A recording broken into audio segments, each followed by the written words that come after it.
You live in an invisible prison of limitation or in a palace of freedom, based exclusively on the ruling of a courtroom that never closes. You have spent years believing you are the victim of an unjust system. You believe life has judged you harshly. You ask yourself, why me? Why am I innocent and yet I suffer? But this audiobook has come to reveal the biggest judicial error of your existence. You are not the victim. You are the prosecutor who filed charges against yourself. Within your mind exists a Supreme Court. On the bench sits a judge of infinite power, your subconscious mind. This judge is blind. He is impartial. He has no malice, but he also has no pity. His only function is to hear the evidence and dictate the sentence. And once the gavel strikes the bench, physical reality must obey and execute the conviction. The problem is that every day of your life, you have stood before this judge and argued against yourself. Every time you said, I can't afford it, you presented evidence of poverty. Every time you said, I'm afraid of getting sick, you presented evidence of weakness. Every time you felt unworthy, you asked for a sentence of solitude. And the judge, faithful to the law, listened to you, nodded and said, granted. Sentenced to scarcity, execute the ruling. Today we fire that incompetent prosecutor. Today you assume your true role as the defense attorney of your destiny. This is not a book of advice, it is a cosmic legal code. You will learn to object to the lies of your senses. You will learn to present the evidence of your imagination. You will learn to use the law of belief to annul the old verdicts and obtain the only sentence you deserve: freedom, wealth, and life. Stand up, the trial has begun. Chapter 1. The Blind Judge, the Neutrality of the Subconscious. You have entered the courtroom. Before you, on the highest bench, sits the judge of your life, your subconscious mind. Most people enter this room trembling, believing the judge is a capricious being, an angry God watching to see if they have behaved well or poorly. They believe their destiny depends on the judge's mood. The first law of the mental legal code is this: the judge is blind. The judge is deaf to your pleas. The judge is neutral. Your subconscious has no morality. It has no sense of humor. It does not distinguish between what is good for you and what is bad for you. It is a machine of jurisprudence. Its sole function is to take the premise you give it, the thought, and carry it to its inevitable logical conclusion, the experience. It does not punish you for your sins, nor reward you for your virtues. It delivers the mathematical result of your beliefs. Look at the statue of justice in human courtrooms. She wears a blindfold. This symbolizes that the law does not look at appearances, wealth, or social position. Your subconscious is that living statue. It does not care if you are a good person who sacrifices for others. If that good person believes deep down that they are poor, the judge will pass a sentence of poverty. It does not care if you are a sinner. If that sinner believes with absolute conviction that they are rich, the judge will pass a sentence of wealth. This scandalizes the moralizing ego. It's not fair, it cries. But the law of the mind is not human ethics, it is physics. Electricity does not judge whether you use it to light an orphanage or electrocute an innocent person. It simply flows according to the laws of conduction. The blind judge works the same way. If you give him the seed of hemlock, he will give you poison. If you give him the seed of wheat, he will give you bread. He will not ask you why you planted poison. He will simply execute the harvest. Understanding the absolute neutrality of the judge is the first step to stopping feeling like a victim. The universe is not conspiring against you. The universe is simply agreeing with you. How does the judicial process work? Your conscious mind, you, is the lawyer who speaks. Your subconscious mind, the judge, is the one who listens and executes. Every thought you have, every emotion you feel, is a motion presented before the court. Imagine you wake up in the morning and think, today is going to be a terrible day, I'm exhausted. At that moment you have approached the bench and presented docket A. The blind judge receives the docket. He doesn't look out the window to see if the sun is shining. He doesn't check your actual energy level. He only reads your thought. Premise: the day is terrible. The body is exhausted. And the judge strikes the gavel. Sustained, so be it. Immediately your subconscious mobilizes your hormones to lower your energy, clouds your attention, so you make mistakes, and attracts irritating situations to confirm that the day is terrible. The judge has fulfilled the law. He has proven you right. And you, in your ignorance, say, I knew it. I was right. The day is horrible. You were not right. You had the power of the sentence. Here lies a serious procedural danger. The blind judge does not understand irony, jokes, or negation. He is literal. If you say as a joke, I have such bad luck that if I buy a circus, the dwarfs grow, the judge does not laugh. The judge notes in the record, the subject declares under oath that his luck is faulty and that his investments fail. Gavel. Sentence filed. Execute bad luck.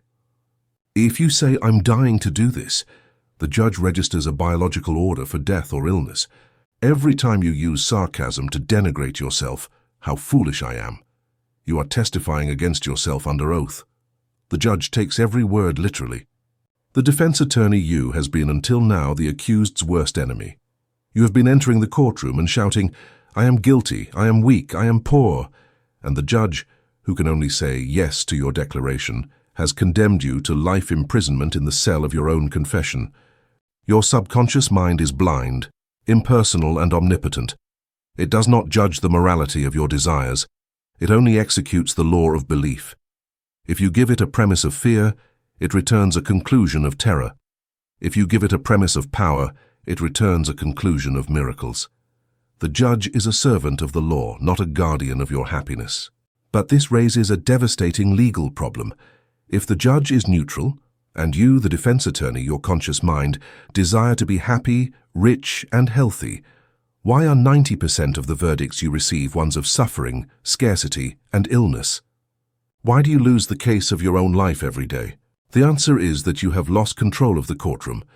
You have allowed the prosecution to call a group of hostile witnesses to the stand, witnesses who lie under oath, who manipulate the facts, and who present circumstantial evidence as absolute truths. And you, the incompetent lawyer, have sat in silence, nodding your head, allowing these witnesses to dictate the sentence. These witnesses are your five senses. Imagine the scene. The trial for your wealth is in session. You want to present the case that you are prosperous, but the prosecution calls the first witness the I. The I takes the stand. The subconscious judge asks, what is the current situation of the accused? The I looks at your bank account, looks at your bills, looks at your old car, and it coldly declares, Your Honor, I see a negative balance. I see debt notices. I see material lack. The visual reality is poverty. Then the ear takes the stand. The judge asks, What have you heard? The ear declares, I have heard collectors call. I have heard the news say the economy is in recession. I have heard the accused complain. The auditory verdict is crisis. Then the touch takes the stand, bodily sensation.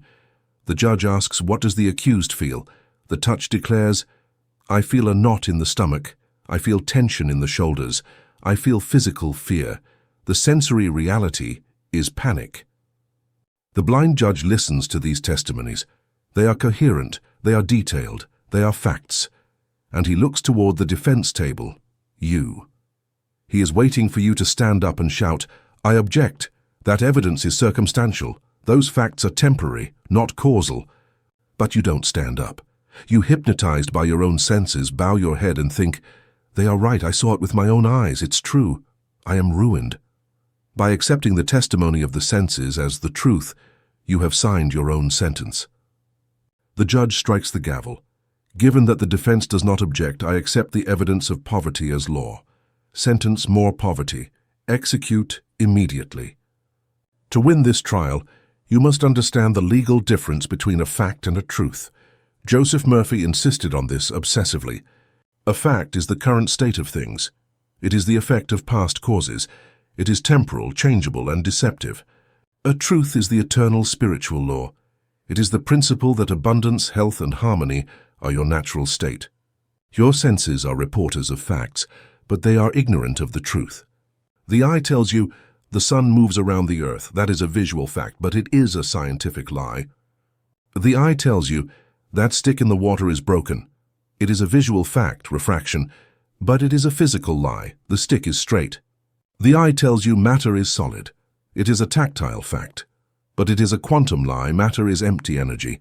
If you base your life on the evidence of your senses, you are basing your life on an optical illusion. Your senses are historians. They can only report what has already happened. The bill you see today is the corpse of your past spending. The symptom you feel today is the echo of your past stress. When the I testifies there is poverty, it is committing technical perjury. It should say, Your Honor, I report that in the past there were thoughts of poverty that have materialized today, but this does not predict the future. But the I doesn't say that. The I says this is reality, and it will always be this way. The crime of the cartographer, your conscious mind, is believing that the report of the current weather is an eternal meteorological prediction. In the legal system, if the accused or their lawyer does not appear in court, or does not present a defense, the judge issues a default judgment in favor of the prosecution. Most human beings live in a state of permanent default judgment. They never object. They never present contrary evidence. They wake up in the morning, feel a pain, testimony of touch, and say, "Oh, I'm getting sick." Boom! Sentence passed. The subconscious receives the order illness and lowers the immune system. They watch the news, testimony of the ear, and say, "The world is so dangerous." Boom! Sentence passed. The subconscious receives the order danger and raises cortisol. You live passively accepting every lie the outside world throws at you. You are a lawyer who sleeps in the courtroom while the prosecutor, the world, destroys your client, your life. The subconscious judge is not evil for condemning you. He is waiting for you to present the counter-evidence. He is waiting for you to stand up and say, "Your Honor, although my eyes see illness, I present the evidence of the law of life that says my body regenerates. I invoke the law of harmony." But if you remain silent, the judge only has one version of the story, the one of disaster. The senses do not work alone. They have a very aggressive prosecuting attorney, fear. There is an acronym in English for fear, false evidence appearing real. This is the prosecution's strategy. Fear takes a small sensory data point, a headache, and inflates it into irrefutable evidence of catastrophe, a brain tumor. Fear takes a neutral sensory data point, your boss didn't say hello, and turns it into a professional death sentence. You are going to be fired. The blind judge is blind, remember? He cannot go out to see if your boss really hates you. He cannot perform a medical scan. The judge relies entirely on your reaction to the evidence. If you are scared by the testimony of fear, the judge interprets your emotion as a validation of the evidence. The defense attorney is terrified, the judge thinks. Therefore, the prosecution's evidence must be true. Sentence: execute the firing and the tumor. Your fear is the signature that legalizes the lie. Without your fear, the evidence of the senses is just noise. It is inadmissible. But with your fear, it becomes martial law. Sometimes it's not just you. The prosecution brings a whole jury to intimidate you, collective consciousness. Everyone knows it's hard to make money. Doctors say this is incurable. Statistics say it's too late at your age. This is the argument of social proof. Your senses show you that everyone else is suffering. The blind judge hears the clamor of the crowd, and you, the lawyer, feel small. Who am I to contradict millions of people? Who am I to contradict the statistics? Here is where the audacity of the great attorney is required. You must understand that the judge of your mind only has jurisdiction over your universe. Statistics are the history of what happened to others, not a law of what will happen to you. In the court of your mind, the opinion of 7 billion people is irrelevant if you choose to object. Your Honor, the jury is prejudiced. I move to dismiss public opinion. In my universe, the law is the exception, not the rule. If you do not have the courage to go against the consensus, you will be condemned to live the life of the average, and the average today is a sentence of anxiety and medication. The favorite disguise of the prosecution's witnesses is realism. They tell you, let's be realistic. And when someone tells you be realistic, what they are really telling you is, accept the limits of your senses as the bars of your cell. Realism is the religion of the senses. It is the worship of current facts. The defense attorney, the metaphysician, the student of Murphy, knows that realism is a logical trap. Reality is plastic. What is real today can cease to be so tomorrow if you change the mental cause. The airplane is not realistic, according to the laws of perceived gravity for a caveman. Healing is not realistic according to pathological diagnosis. The blind judge is not bound by realism. He is bound by belief. If you manage to believe in the unreal, the invisible, with more force than you believe in the real, the visible, the judge will make the impossible happen. But for that, you must discredit the witness of realism.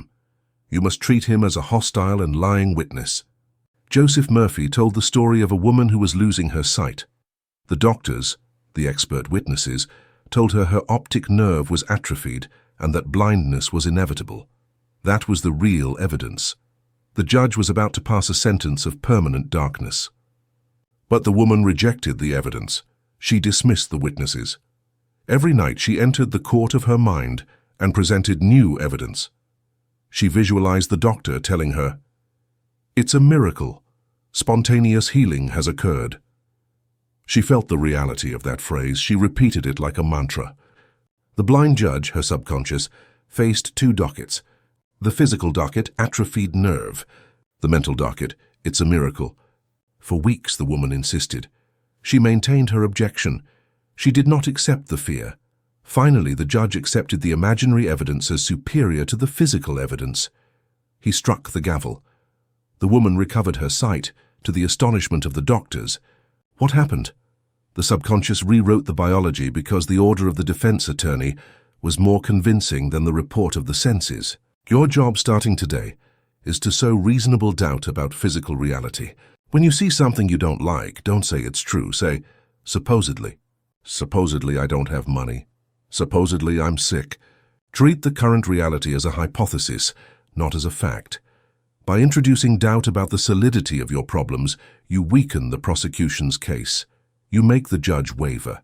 And in that hesitation, you have the opportunity to introduce your own evidence, the vision of what you desire.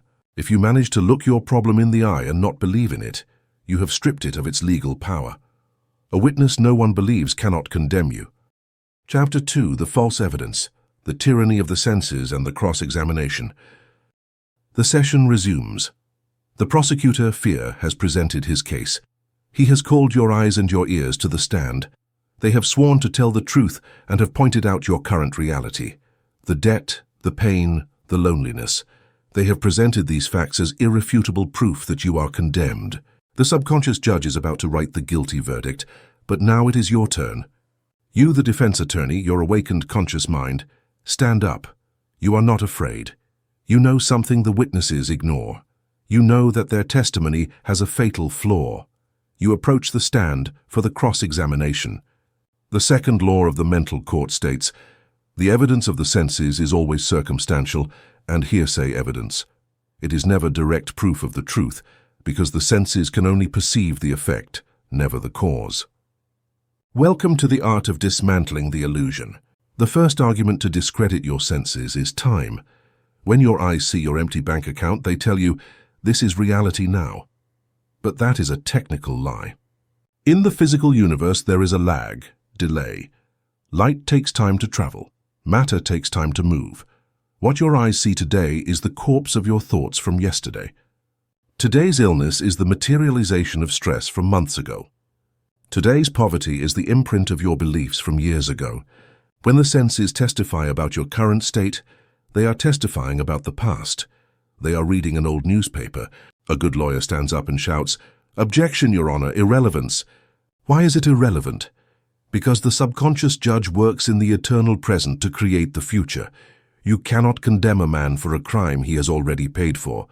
Your current reality is the price paid for your old thoughts. It is already done. It does not serve as proof for what you are capable of doing tomorrow. You must learn to look at your physical reality and tell it, you are ancient history. You are the echo of a thought I no longer think. You have no jurisdiction over my new decree. The second flaw of the senses is their structural blindness. Your eyes tell you that wall is solid. You cannot go through it. That tumor is a hard thing. That debt is an unmovable fact. They are committing perjury by omission. If you could call a quantum physicist to the stand, he would testify under oath that the wall is not solid. It is 99.9999% empty space, filled with vibrating energy fields. What your senses call an unmovable fact is, in reality, energy in motion, awaiting a new instruction to reorganize. When you believe the evidence of your senses, this is difficult. This is incurable. You are accepting a superficial lie. You are accepting that matter dictates to the mind. The defense attorney knows that the mind dictates to energy, and energy becomes matter. Therefore, the evidence of the hardness of the problem is inadmissible. Objection, Your Honor. The witness is incompetent. He does not have the capacity to see the molecular structure of reality, which is plastic and obedient. In a real courtroom, hearsay testimony, saying what another said, is inadmissible. It is not admissible evidence. However, your mind constantly accepts the rumor of the world as if it were law. They say the economy is in crisis, rumor. They say this illness is chronic, statistical opinion, not individual law. They say it's too late to start at my age, collective belief. Your senses gather these opinions from the news, friends, and culture and present them to the judge as facts. And the judge, if you don't stop him, accepts them. You must be ruthless with hearsay. When your mind tells you, but everyone says, you must object. Inadmissible hearsay. What happens to everyone is not proof of what will happen to me. My case is unique because my judge is unique. Statistics are the history of the average person. You, by using the law of the mind, have ceased to be average. Statistics do not apply to you. Dismiss the testimony of the masses. In criminal law, to condemn someone, there must be no reasonable doubt. Your job is to introduce that doubt into the judge's mind regarding the reality of your problems. When fear tells you there is no way out, you must cross-examine that statement. Are you sure? Have there not been cases where someone got out of this? Is the universe not infinite? Can the situation not change in 1 second if the right call comes in? By questioning the solidity of the problem, you weaken the prosecution's case. You make the judge waver. And in that hesitation, in that crack of doubt about the fatality of your destiny, is where you can introduce your own evidence, the new belief. It is time for the master move. The defense attorney stands up, adjusts his robe, and says in a clear voice, Your Honor, the defense calls its star witness to the stand. I call the imagination. A faculty that most people dismiss as fantasy enters the room. But in the Supreme Court of the mind, it has the rank of expert witness. The third law of evidence establishes, in the jurisdiction of the mind, imagination is a judicial fact. What is seen in the eye of the mind takes legal precedence over what is seen in the eye of the body. Validation of invisible evidence, Hebrews 11:1. For the judge, your subconscious, to accept your imagination as valid proof, you must cite the supreme legal precedent. The legal code of the universe has a clause written 2,000 years ago in the book of Hebrews 11:1. Now faith is the assurance of things hoped for, the conviction of things not seen. Let's analyze this as lawyers, not as theologians. The original Greek word for conviction or proof is elenchos. It is a legal term. It means evidence of proof. The law literally states faith, your accepted imagination, is the evidence. You do not need to see the money to have evidence of wealth. The mental image of the money is the evidence. When you present a clear, sensory, and vivid image of your fulfilled desire to the judge, you are presenting a spiritual habeas corpus. You are bringing the body of the offense, the desire, before the court. The blind judge cannot see the outside world. He can only see what you show him on the screen of your mind. If you show him an unpaid bill, physical, he sees lack. If you show him a cashed check, imaginary, he sees abundance. To the judge, both images carry the same evidentiary weight. They are identical electrical impulses. The secret of the great attorney is to saturate the court with so much imaginary evidence that the physical evidence is buried under a mountain of spiritual truth. Imagine the interrogation. You, conscious, question your imagination before the judge. Attorney: Do you recognize this scene of success where my client is a millionaire? Imagination: Yes, it is real. I can smell the money. I can feel the texture of the steering wheel of his new car. I can hear the congratulations of his friends.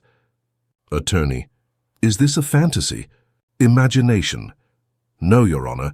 It is a reality that exists in the fourth dimension. I have been there. I have traveled to the future and brought this memory back. I bear witness that this is an accomplished fact on the causal plane. The prosecutor, fear, shouts, "Objection, that hasn't happened yet." The attorney replies, "Your Honor, time is an illusion of the senses. My witness operates outside of time. To the deep mind, if it can be imagined, it is already real." The judge strikes the gavel. Objection denied, the evidence is accepted. This internal dialogue is what you must practice. You must elevate your imagination from being a child's game to being sworn testimony. When you visualize, you are not daydreaming. You are testifying under oath about a higher reality. You must give your mental image the solidity of a fact. If you visualize that you are healthy, do not do it as one asking for a wish. Do it as one reporting news. "Mr. Judge, I report that the body is healthy." And you show the image.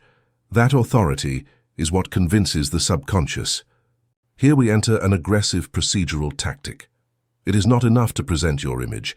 You must eliminate the contradictory image. You cannot have two contradictory pieces of evidence in the docket. The judge will be confused. If you present the evidence of "I am rich" at night, but in the morning you accept the evidence of "I am poor" from your senses, the case is annulled due to inconsistency, mistrial. You must apply the law of substitution. Every time the senses present negative evidence, a pain, a debt, the attorney must immediately jump up and shout, "Motion to substitute." The revision protocol, the divine forgery. This technique, perfected by Neville Goddard, a contemporary of Murphy's, is essentially the forgery of evidence for divine purposes. If you receive a job rejection letter, your eyes read it. It is a physical fact. Immediately in your mind, you take that letter, erase the text and write over it. Congratulations, the position is yours. And you present that modified letter to the judge. You feel the joy of being hired. You read the fake letter over and over until it gives you the sensation of reality. Are you lying? To the senses, yes. To the truth, no. You are aligning the evidence with the law of opulence. You are rejecting a temporary fact, the rejection, to impose an eternal truth, your success. The subconscious judge receives the modified letter. Since he has no physical eyes, he accepts it as valid, and he begins to work to bring you a job that matches the letter he accepted. Does someone insult you? Rewrite the scene in your mind. They are praising you. Do you have a headache? Rewrite the sensation. It is healing energy flowing. Never let negative evidence enter the docket without being altered in your favor. A good lawyer never accepts the prosecution's version. He always imposes his own narrative. The prosecutor, the world, will try to trap you with the logic of location. He will tell you, "How can you say you are rich if you are sitting in a cheap apartment? You are here. Look at the walls." It is a strong argument. The physical prison seems inescapable. But the defense attorney has a perfect alibi, by location. You stand up and say, "Your Honor, it is true that the accused's body is in this apartment, but the accused's consciousness is not here." Where are you really? You are where your attention is. If you close your eyes and, through imagination, place yourself in a mansion on the beach, you feel the breeze, you touch the luxury furniture, and you smell the sea. You are there. Psychically, vibrationally, legally, you have moved. Your physical body is just an empty shell you left behind in the cheap apartment, like a coat hung on a chair. But the occupant of the coat has left. The subconscious judge always sends resources to where the occupant is, not where the coat is. If you mentally inhabit the mansion, the subconscious will start diverting funds, opportunities, and luck toward that mansion to sustain you there. Inevitably, your physical body will be dragged toward where your mind already resides. The alibi question. When you feel trapped by circumstances, ask yourself, where am I psychologically sleeping? Are you sleeping in the bed of worry, or are you sleeping in the bed of gratitude? Your alibi is your state of consciousness. If you can prove to the judge that you already live in the state of fulfilled desire, the judge will dismiss the charges of poverty due to lack of jurisdiction. Poverty has no jurisdiction over a man who lives mentally in wealth. Even with the best defense, sometimes your own star witness, imagination, falters. Sometimes you try to visualize and see nothing, or you see fear. Doubt takes the stand. It disguises itself as common sense. It says, "Come on, be realistic. This is madness. You've never been lucky." What do you do when your own mind turns against you? You don't fight, you don't shout. You apply the Socratic cross-examination technique. The defense attorney looks at doubt and calmly asks, "You say it's impossible. What is your basis?" Doubt, "The past, you have always failed."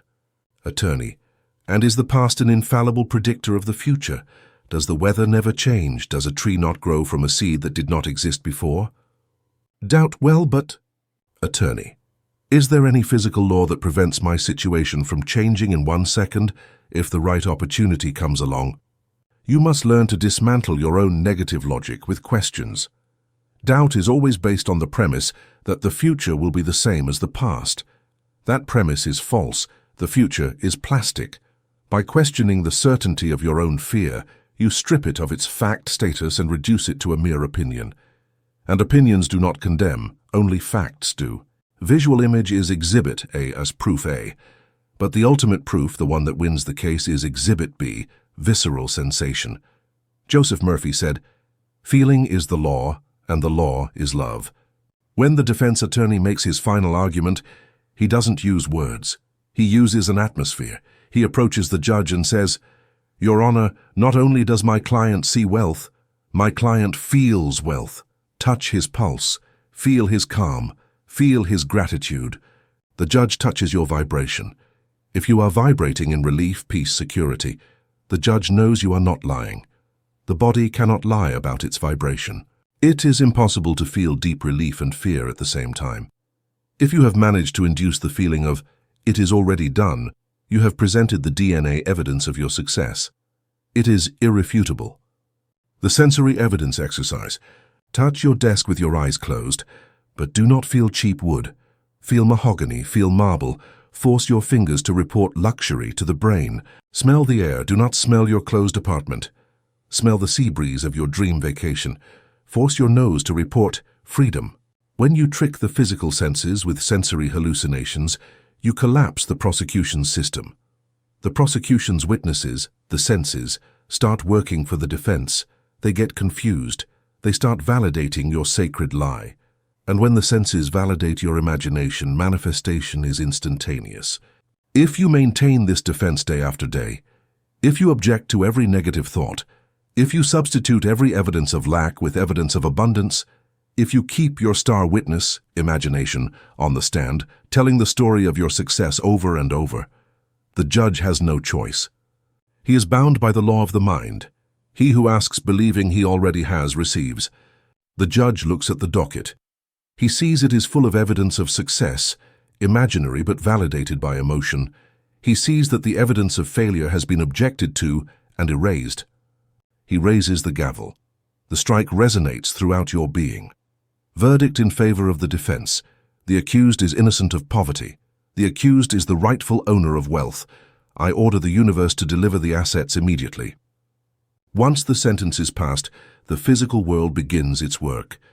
The marshals of destiny, the circumstances, go out to execute the order. You do not have to chase them. The law executes itself. You have won the trial. Chapter 3. The Law of Belief, the Constitution. The third law of the mental court is the supreme law.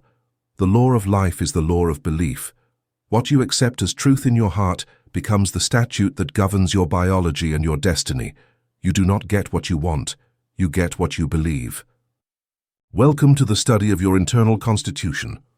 To rewrite your destiny, you must understand the technical difference between a thought and a belief.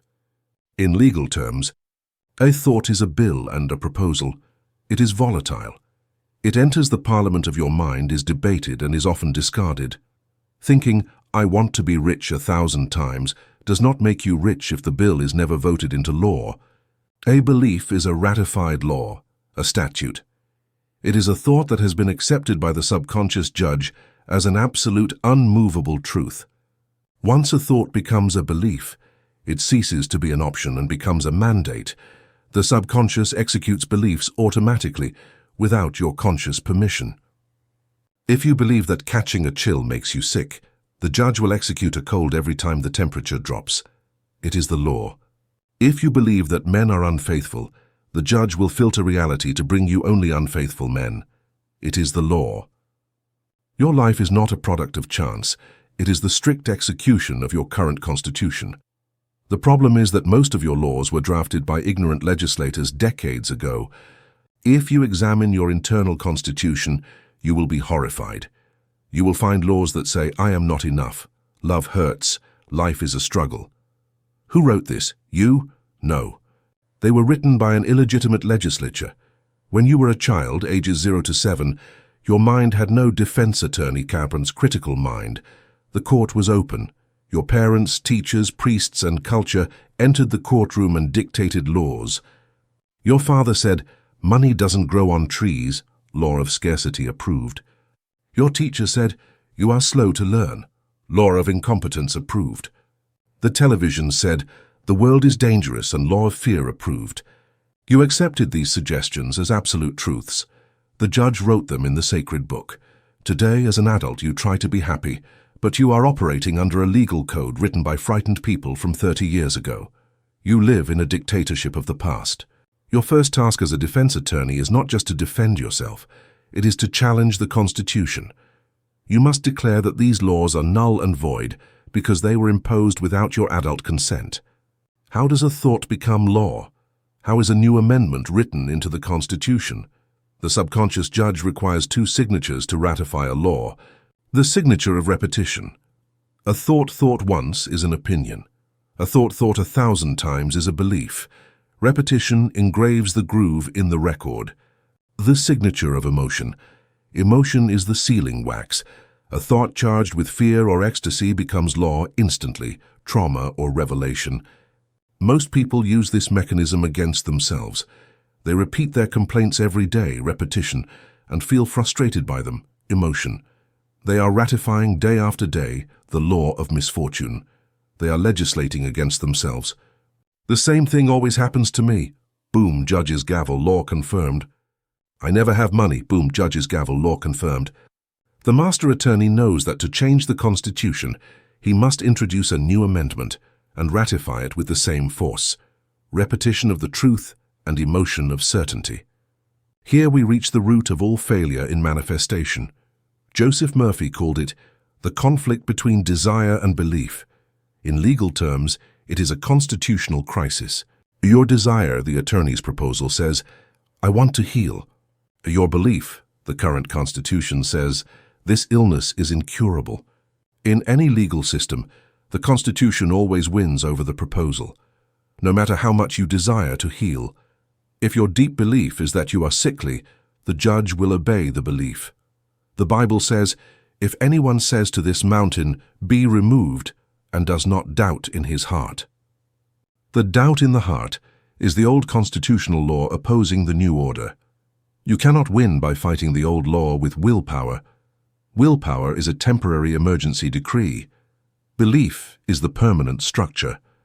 The only way to win is to repeal the old law and enact a new one. As long as those laws remain in the statute book of your mind, no conscious desire, no matter how intense, can be permanently manifested. The Constitution always wins over desire. Therefore, the only viable strategy for the defense attorney is not to beg for mercy, but to change the law. You must stand before the court of the mind not to ask for a favor, but to present a motion for constitutional amendment. We enter the legal reform protocol. This is the step-by-step process for repealing old limiting beliefs and ratifying the new statutes of power. How is an old law that seems solid as a rock repealed? In the legal system, a lower law can be annulled if it is shown to contradict a higher law. A municipal law cannot violate the national constitution. In the same way, a personal belief lower law cannot be sustained if it is shown to violate a universal law, higher law. Your belief of "I am poor" is a local statute based on your limited experience. But the universal law of life is opulence. Look at nature. There is no scarcity in the cosmos, there is only circulation. Your belief of "I am sickly" is a local statute. But the universal law of life is wholeness and regeneration. The strategy of the greater argument consists of appealing to the Supreme Court of the universe to annul the statutes of your ego. When you feel trapped by a limiting belief, do not fight it on its own level. "I have to stop being poor." Elevate yourself to the higher level and argue from the eternal truth. The plea: "Your Honor, The defense argues that the belief in scarcity is unconstitutional under the divine law of abundance. The principle of life that created this body and this world is infinite. Therefore, any statute declaring limitation is a violation of the very nature of being. I move for it to be annulled immediately. When you base your new belief not on your ego, I want, but on the truth life is, your argument becomes irrefutable. The subconscious judge, who is connected to the universal mind, recognizes the higher law and must obey it. Once you have dismissed the old law, you must draft the new one. The judge is literal. A poorly drafted law creates legal loopholes through which power escapes. Most people draft laws of hope, not laws of mandate.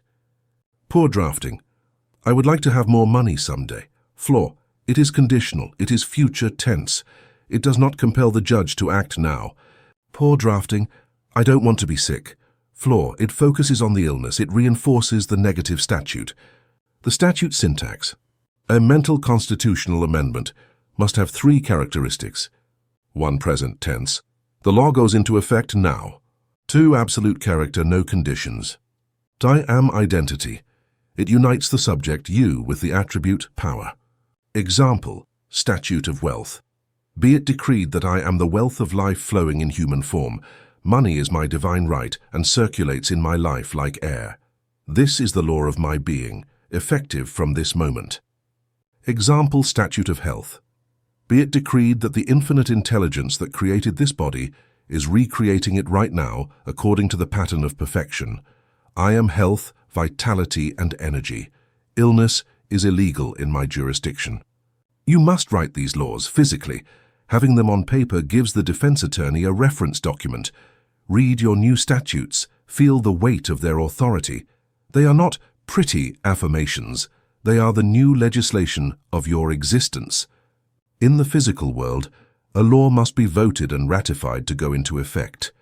In the mental world, ratification is achieved through the fusion of thought and emotion. A law written on paper, cold thought, is dead letter. For the judge to execute it, it must be signed with the ink of conviction. Here is where many fail.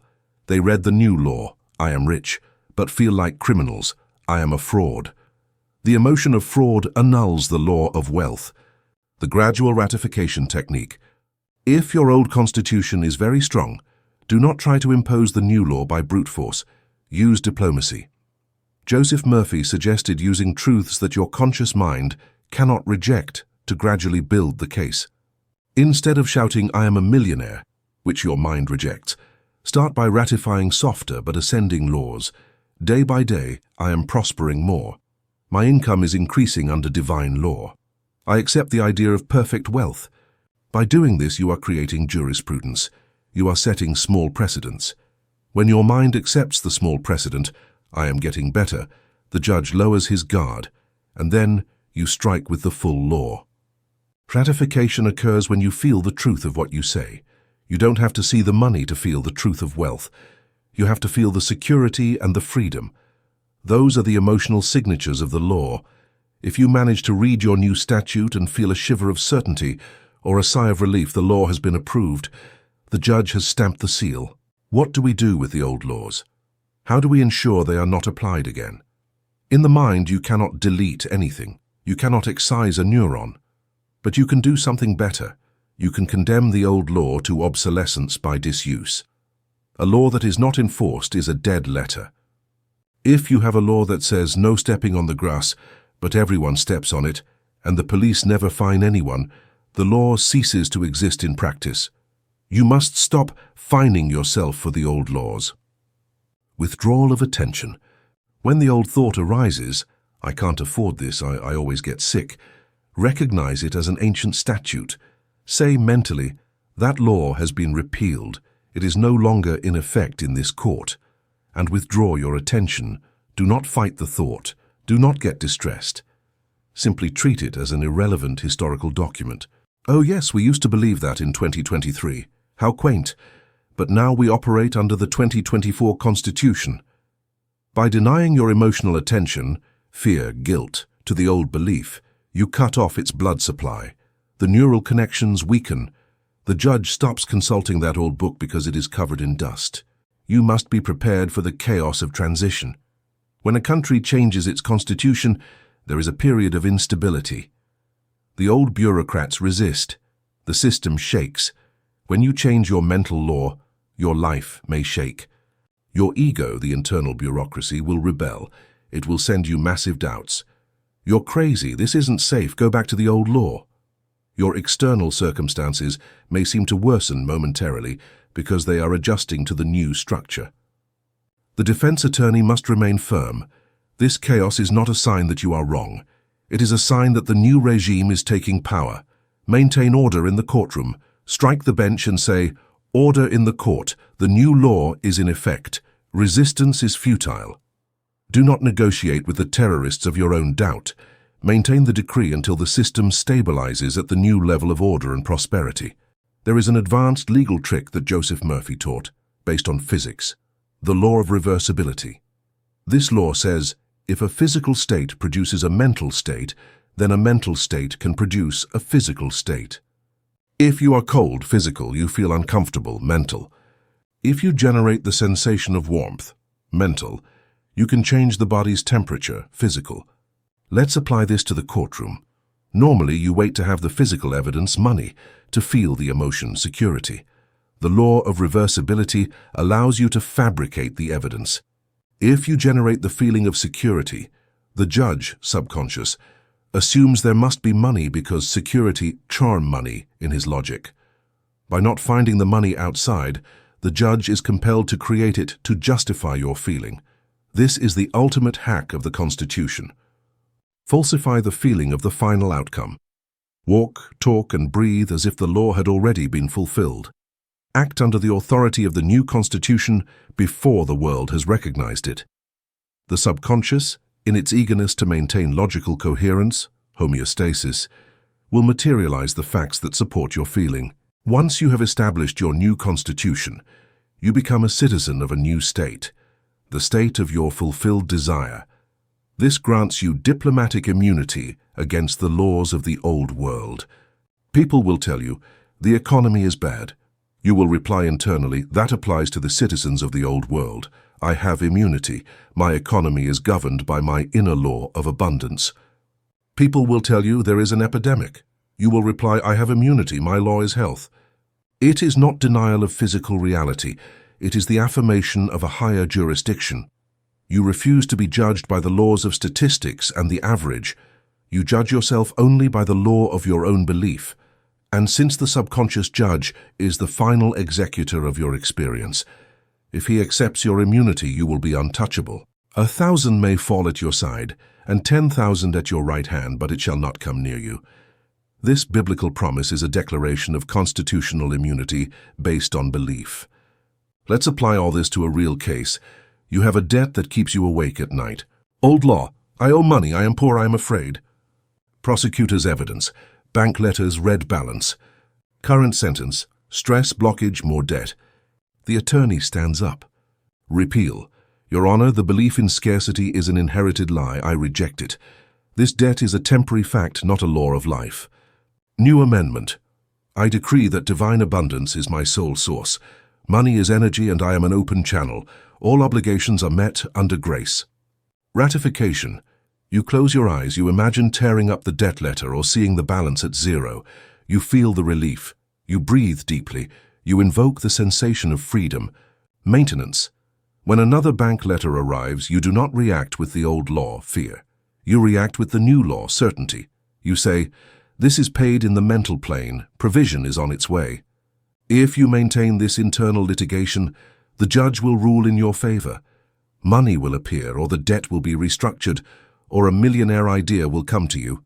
The law must be fulfilled. Chapter 4, the immediate objection, the mental veto. The fourth law of the mental court is the law of interruption. A negative thought only has power if it is allowed to finish its sentence. The defense has the right and duty to veto any hostile argument the instant it is pronounced. Welcome to the art of the mental veto. To object, you must first detect. Most people live in a state of prosecutor hypnosis. They let their mind chatter all day about disasters, diseases, and offenses, believing those thoughts are theirs. They are not. They are the inertia of the previous case. The prosecutor is an automaton. He sees a bill $8 launches the thought, ruin. He sees a pain $8 launches the thought, illness. He sees silence from your partner $8 launches the thought, abandonment. These thoughts are not truths. They are accusations. I accuse you of being poor. I accuse you of being sick. If you stay silent, the judge, subconscious, takes the silence as a confession of guilt. The accused does not defend himself. Therefore, he accepts poverty. The defense attorney, you, the conscious observer, must be awake. He must monitor every word spoken in the courtroom. Your job is not to stop the prosecutor from speaking. That is impossible. The mind generates thoughts automatically. Your job is to prevent the judge from accepting the argument. How do you object to a thought? Not by arguing, not by reasoning with fear. It is done by cutting off the speech. Imagine the prosecutor starting to say, "Your Honor, the accused has never succeeded in business. Therefore, if you let him finish the sentence, he will fail again. The damage is done. The emotion has been triggered." You must interrupt mid-sentence. Objection. In your mind, you must have a keyword, a circuit breaker. Joseph Murphy suggested saying, "Stop," or "cancel." When the thought of fear arises, "I'm going to get sick," mentally shout your keyword with violent authority, "Veto." Visualize slamming a door in the thought's face. Cut the image. Turn off the sound. This act of mental violence is necessary. You are breaking a neural pattern. You are preventing the thought from becoming emotion. And remember, without emotion, there is no sentence. In a real courtroom, when you object, you must state why. Objection irrelevant. Objection speculative. In your mind, you must do the same so the judge understands. It's not enough to say no. You must say no because the thought, "You won't get the money." The objection speculative. The prosecutor does not know the future.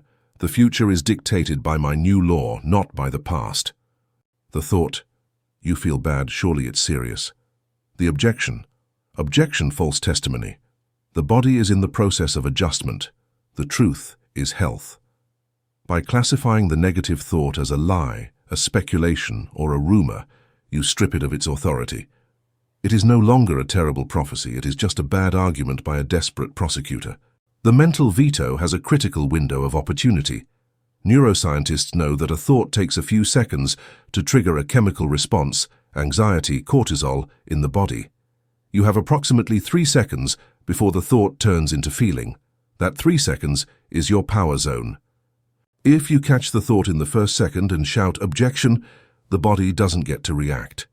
You stay centered. If you let the thought run for 10 seconds, your stomach already hurts. It's too late to object. Now you have to clean up the chemical mess. The training of the defense attorney is a training in speed. You must be as alert as a cat waiting in a mousetrap. As soon as the thought of poverty peeks out, zap, objection. I do not accept that. Next. At first it's exhausting, but after a few days the prosecutor gets tired. He realizes you won't let him finish any sentence, and he starts to fall silent. The silence that follows an aggressive defense is mental peace. Silence has been established in the courtroom. You have shouted "Objection" at the thought of fear. You have stopped the prosecutor dead in his tracks. The subconscious judge looks at you, waiting. The jury of your cells is in suspense. You have achieved what few achieve. You have interrupted the automatic pattern of negativity. You have created a void. But here is where the case is won or lost definitively. The void is dangerous. In the physics of the mind, just like in the physics of nature, the void cannot exist for long. If you leave a blank space in the court record, the prosecutor, your old programming, will rush to fill it with the same argument as always, but this time with more force. If you stop the thought "I am sick" but put nothing in its place, the silence will quickly be filled with "I feel bad, this is serious." The defense cannot rest after the objection. It must immediately counterattack. You must apply the 5th law of mental litigation, the law of substitution. A negative thought is never destroyed by attacking it. It is destroyed by replacing it with its diametric opposite. The mind can only hold one thought at a time. Make sure it is yours. We enter the technique of the sentence pivot.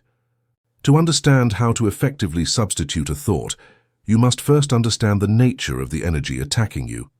When the prosecutor launches a fear thought, for example, a terrifying vision of bankruptcy, that thought comes charged with emotional energy.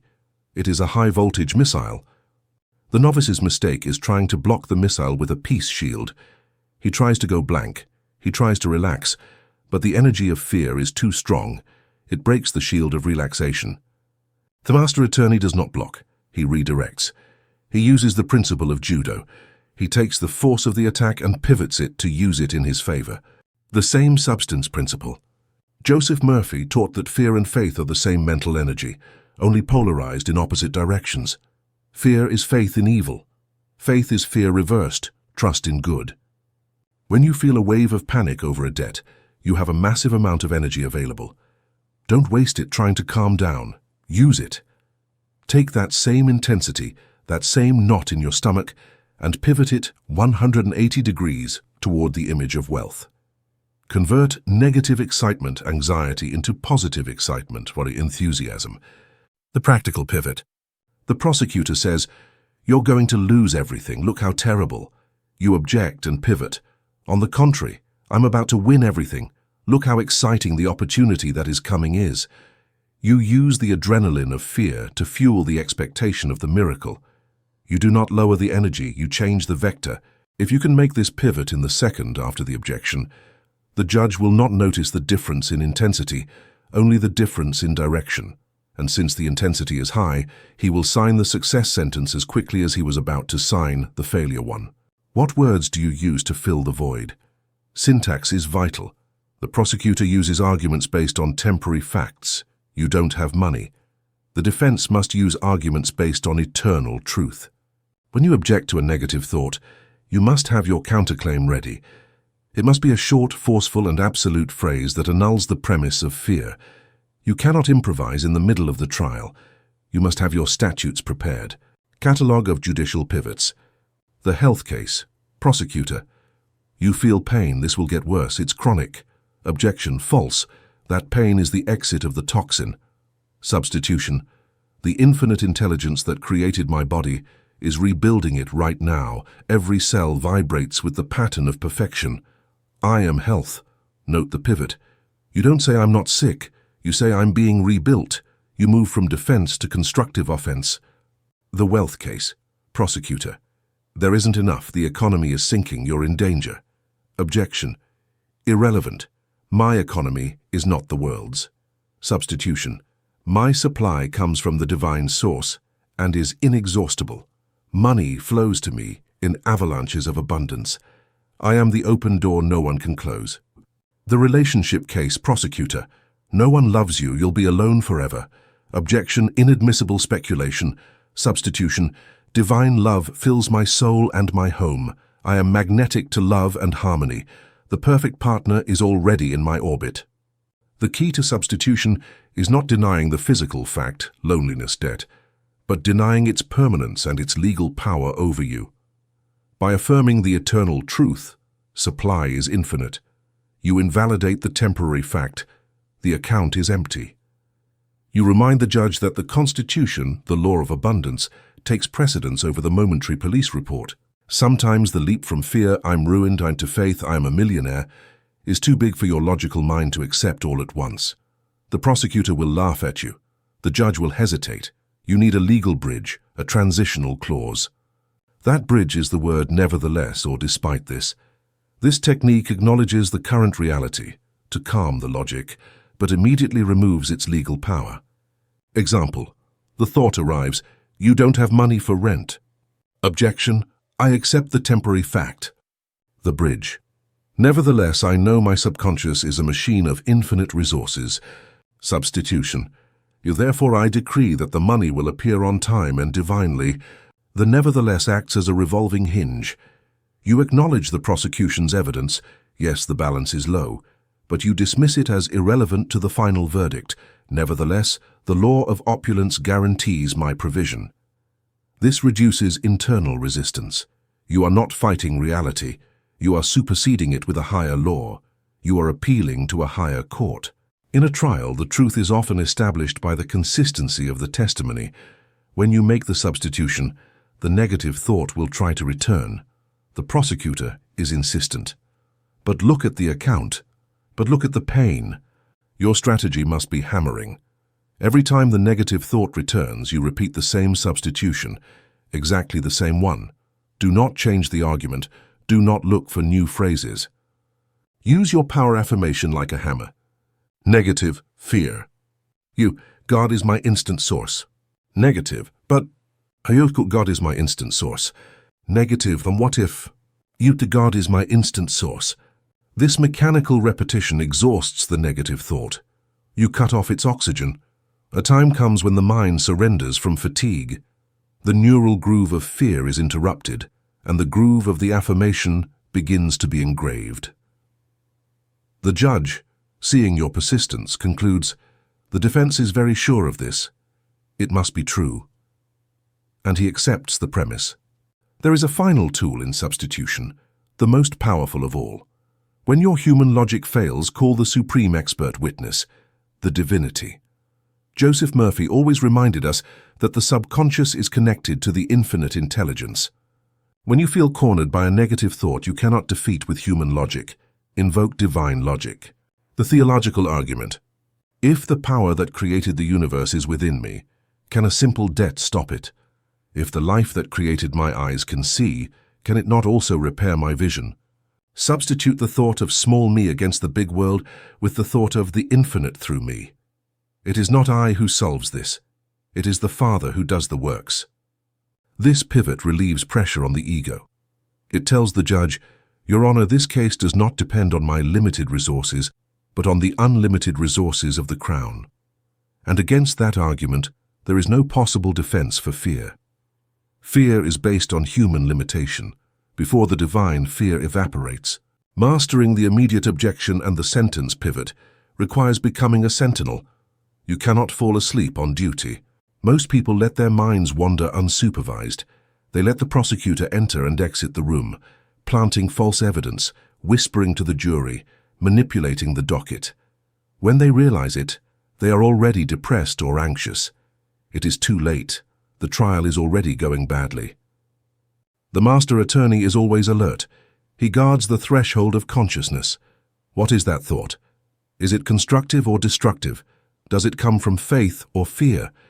If it is fear, objection, substitution, instantly, without mercy.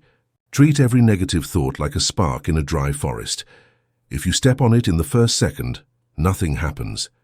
If you let it burn for a minute, you have an uncontrollable forest fire. The 7-day practice reminder. Returning to the challenge from the previous chapter, try to spend a whole week being the perfect sentinel. Play the game of thought hunting. Every time you catch one and substitute it, give yourself a point. Make it a sport. You will see that by the 3rd day, the volume of negative thoughts drops drastically. The prosecutor realizes he cannot win in this courtroom and starts to withdraw. Your mind becomes a quiet, orderly place ready to receive the sentence of abundance. How do you know you have won the motion? How do you know the substitution has worked? You will know by the peace. When you manage to effectively substitute a thought of terror with one of confidence, you feel a physical decompression. Your shoulders drop. Your breathing deepens.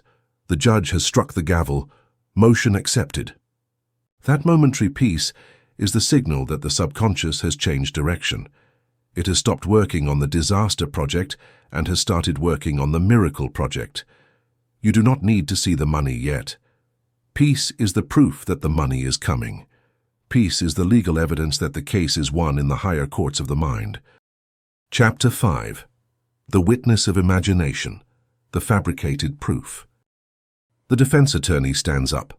The courtroom murmurs. Up until now we have played defense. We have shouted objection and veto, we have stopped the attacks. But for the judge to dictate a sentence of wealth or health, he needs to see evidence.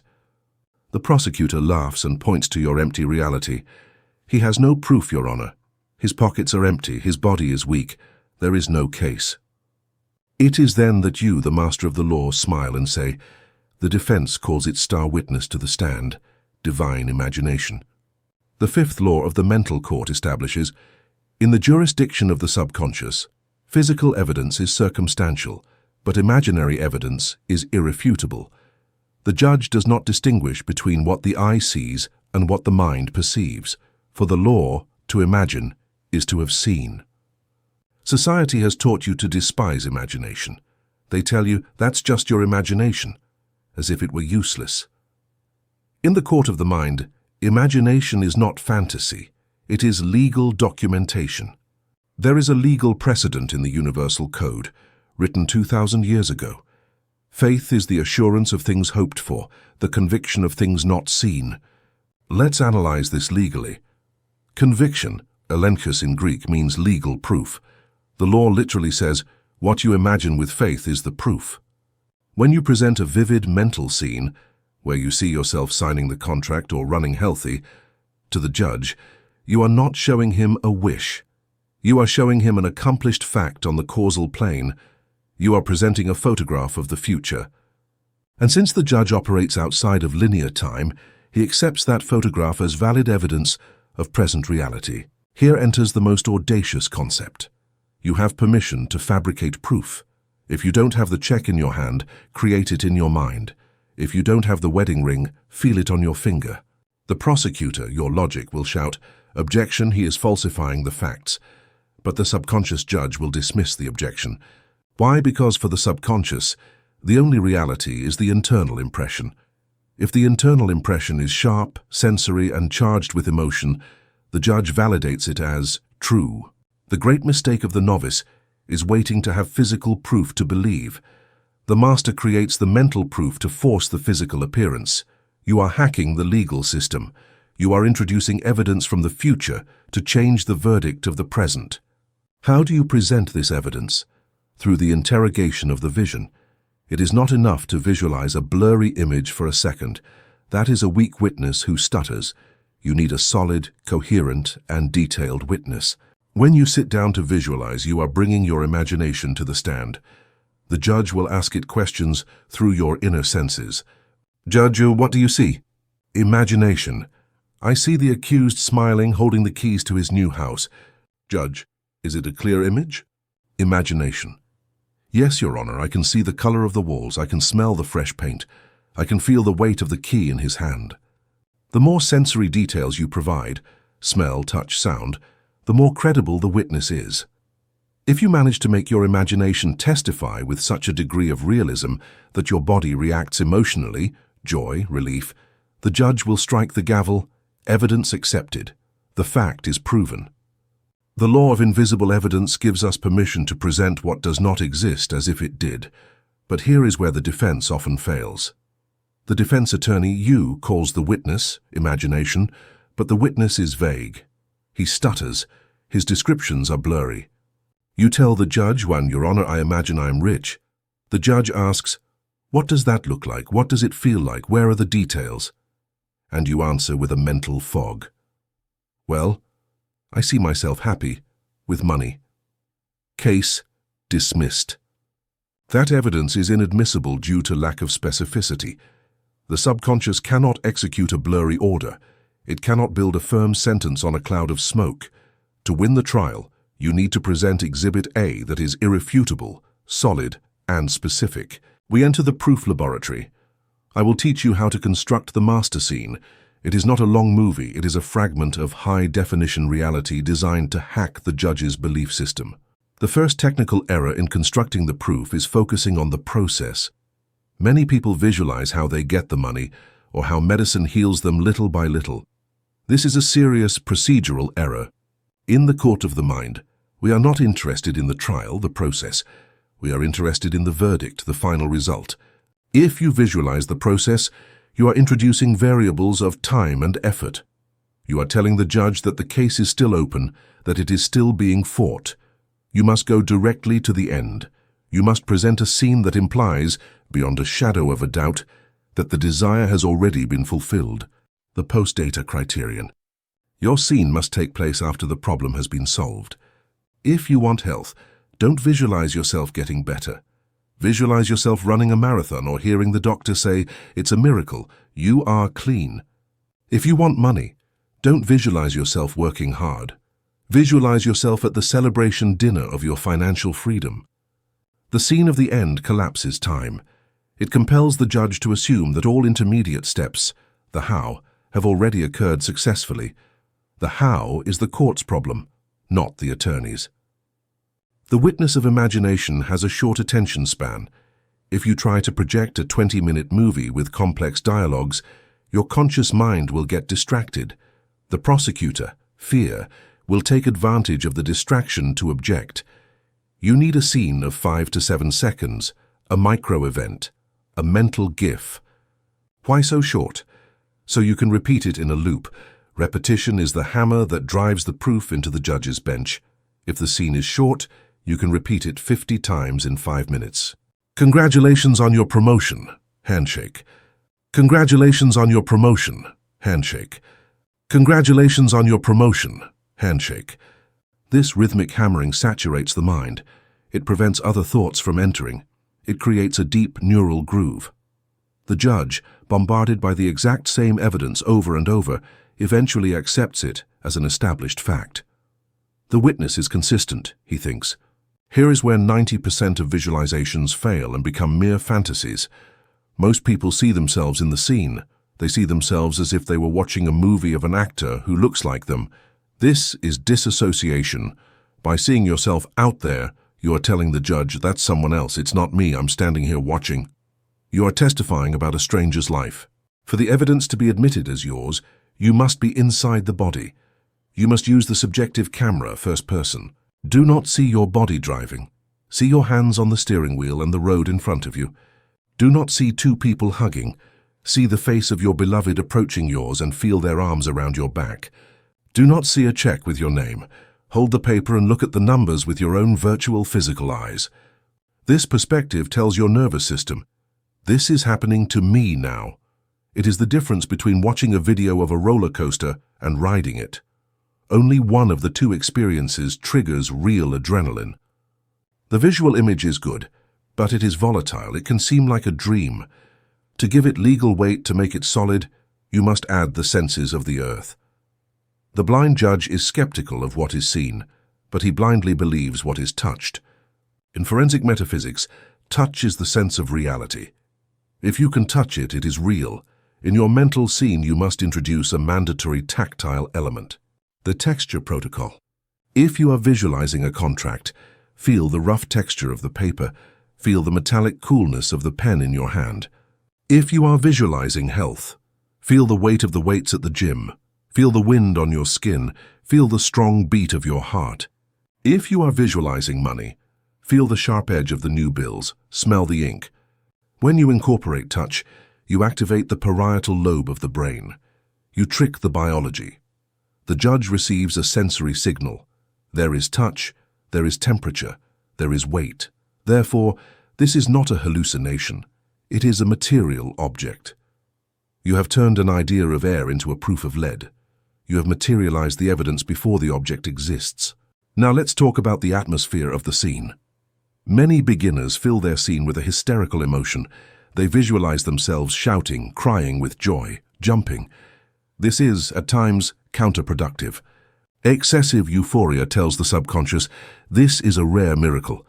This is something that never happens to me, it is an exception. And the subconscious distrusts exceptions. The master presents the evidence with naturalness. When something is truly yours, you don't spend the day shouting with excitement. You simply enjoy it. You feel calm. It is normal. The tone that convinces the judge is not excitement, it is satisfaction. Build your scene with tones of course I have money. Of course I am healthy. That calm, that naturalness, that feeling that success is your logical and normal state is what breaks the last barrier of resistance. Make your scene feel as natural as breathing. Let's construct a proof together. Suppose you want to get out of debt and have financial freedom. Step 1. The end. Don't visualize the lottery. Don't visualize working. Visualize the final effect. What is the definitive proof that you are free? Perhaps a handshake with your accountant. Step 2. The short scene. You are in your accountant's office or trustworthy friends. He extends his hand to you. You shake his hand. He says, "Congratulations, the accounts are perfect. You have a huge surplus." You reply, "Thank you. What a relief." Step 3. Sensory immersion. Close your eyes. Feel your right hand. Feel the firm pressure of your friend's hand. Feel that his hand is warm and dry. Make it real. Smell the coffee in the office. Hear his voice. Make it sound clear, with his exact tone. Step 4. The loop and the emotion. Repeat the scene, hand, voice, reply, hand, voice, reply. With each repetition, allow the feeling of relief to rise. Not euphoria, relief. Like taking off tight shoes. Ah, it's over. I am free. Sustain this until the physical room you are in fades, and only your friend's hand and the voice of freedom exist. At that moment, you have presented the proof. The judge has accepted it and filed it as a judicial fact. While you do this, the prosecutor, your logical mind, will try to object. He will tell you, "You're making it up. You're sitting in your bed, not in an office. This is a lie." It is crucial that you do not argue with the prosecutor during the visualization. If you argue, you leave the scene. The strategy is to ignore the objection. Maintain your attention on the imaginary hand. Intensify the touch. If doubt shouts, you feel stronger. Tell your attention. Feel the ring on his finger. Feel the texture of his shirt. The more sensory details you add, the harder it is for the prosecutor to deny the reality of the experience. Sensory density drowns intellectual doubt. How long should you keep the witness on the stand? It is not about clock time, 5 minutes, 20 minutes. It is about saturation. You must repeat the loop until you feel a reaction in your body. It might be an involuntary deep sigh. It might be a sensation that your muscles melt. It might be a feeling of "it is done, it is real." Joseph Murphy called this the click. It's like snapping a Lego piece into place. You know it has clicked when you feel that click of satisfaction, or when you feel your mind starting to wander because the scene already feels like an old, known memory. Stop. The witness has finished. The proof has been admitted. Do not keep visualizing out of obsession. That denotes doubt. End the session. Get up or fall asleep with the certainty that the record has been signed. Chapter 6. The Closing Argument, the Sleep Technique and the Deliberation Chamber. The day has ended. The sun has set over the courtroom of your mind. The prosecutor, your fear, is tired. The witnesses, your senses, have closed their eyes. The noise of the outside world has quieted. The sacred moment arrives. The subconscious judge rises from the bench and heads toward the deliberation chamber. That chamber is deep sleep. Most people believe sleeping is a passive act, a simple disconnection to recharge batteries. The legal metaphysics reveals the truth. Sleep is the moment the sentence is drafted. The sixth law of the mental court is the law of nocturnal submission. The last thing you think and feel before losing consciousness is the closing argument. It is the definitive instruction the judge takes to his retirement. What you hand over to sleep, sleep will return to you as destiny. Welcome to the most potent and dangerous technique of the mind. The judge never sleeps.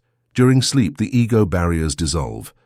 Your subconscious connects directly with the infinite intelligence, the source of all resources. This is where miracles are manufactured. If the judge receives the correct order before entering this chamber, he has the power to move mountains while you rest. The provision does not come from your daytime struggle. It comes from your nocturnal surrender. Here is where most of humanity loses the lawsuit of their life. You have the opportunity to tell the judge, "Your Honor, my client is successful and happy. Execute the ruling." But what do most people do? They let the prosecutor fear take the floor. They review the day's offenses. They worry about tomorrow. They self-judge. You are using your closing argument to argue against yourself. You are telling the judge, "My life is a disaster, and the world is hostile. Please use your 8 hours of infinite power to manufacture more of this for tomorrow." You wake up tired, anxious, and with bad luck. It is not coincidence. It is a perfectly executed sentence. Never go to sleep after listening to the prosecutor. There is a precise moment, a biological window of opportunity, where the judge is more accessible than ever. It is the hypnagogic state, the drowsy state. Your brain waves drop to theta. In this state, the guard of logic falls asleep. There is no one at the door to tell you your desire is impossible. The path to the giant's core is completely clear. Any idea, image, or feeling you sustain in this sleep-wake state sinks directly into the subconscious database. The subconscious uses the last 5 minutes of consciousness as the master order for the night. In the drowsy state, your attention span is very low. The judge needs a clear, brief instruction. The closing argument must be condensed. Joseph Murphy taught the lullaby technique. You must reduce your desire to a single short phrase, or even a single word that encapsulates the essence of the victory. Instead of detailing your debts, the word is wealth. Instead of describing your healing, the phrase is perfect health. The master phrase is thank you. The thank you implies you have already received it. It is the final signature of the case won. Repeating this short phrase like a lullaby as you slide into sleep is the most effective way to reprogram the mind. You are lulling the judge with the melody of your success. If you fall asleep with fear, you hand over a prison blueprint. If you fall asleep with the certainty of the fulfilled desire, you hand over a palace blueprint. But how do you deliver a complex docket when you yourself are falling asleep? The judge needs a capsule of information, an argument so brief and sensory that it penetrates the barrier of sleep. To win the lawsuit while you sleep, you need a GIF. You need a 3 to 5 second scene of perpetual motion. The loop is the key to hypnosis. The scene must meet 3 strict legal requirements. Law of the first person, subjective camera. Never see yourself in the scene, see through your own eyes. The subconscious only accepts lived experience. Law of implication, the end. Visualize an event that can only happen if the desire is already fulfilled, e.g., feeling the handshake, hearing the congratulations. Law of sensory restriction. Use touch and hearing as proof. Sensation is the most real evidence for the primitive brain. You have your scene. You are in the gray zone of drowsiness. Start the scene. Bring the image to mind. The sensation. Feel the relief and satisfaction. The rewind. Immediately loop the scene. Hand. Congratulations. Relief. Hand. Congratulations. Relief. You are creating a cadence, a lullaby. The goal is to auto-hypnotize yourself into unconsciousness. You want the loop to be the vehicle that carries you into deep sleep. If you fall asleep while repeating the action, you have won the judgment. The subconscious will ruminate on the last impression. The accused has the job. The accused has the job. Restructure the universe to match this truth. You have converted 8 hours of inactivity into 8 hours of miraculous creation. This protocol requires an iron discipline. The false witnesses, your worries, will try to sneak in. You must be relentless. Every time your mind drifts to a problem, gently but firmly, bring it back to the loop. If you fall asleep thinking about the problem, you have lost tomorrow's lawsuit. If you fall asleep in the solution, you have won. Putting your head on the pillow must be seen as an act of dying to the old self. The you who had debts, the you who was sick, that character ends his cycle. You release the identity of the you with problems. You give the judge permission to create a new you for the next morning. Sleep is the chamber of resurrection. If the day was terrible, you must use the review technique before the lullaby. Replay the conflict, the failure, or the bad news in your mind, but this time, edit the scene. Visualize that the conversation was kind and ended in peace. You are not lying. You are changing the data you hand over to the subconscious. The subconscious accepts the revised version as what happened and uses it to build the future. How do you know if you won the case? You will know in the first second of waking. The hypnopompic moment upon waking is when the judge gives you the provisional verdict. If you wake up with a jolt, with anxiety, with the weight of the world, the argument failed.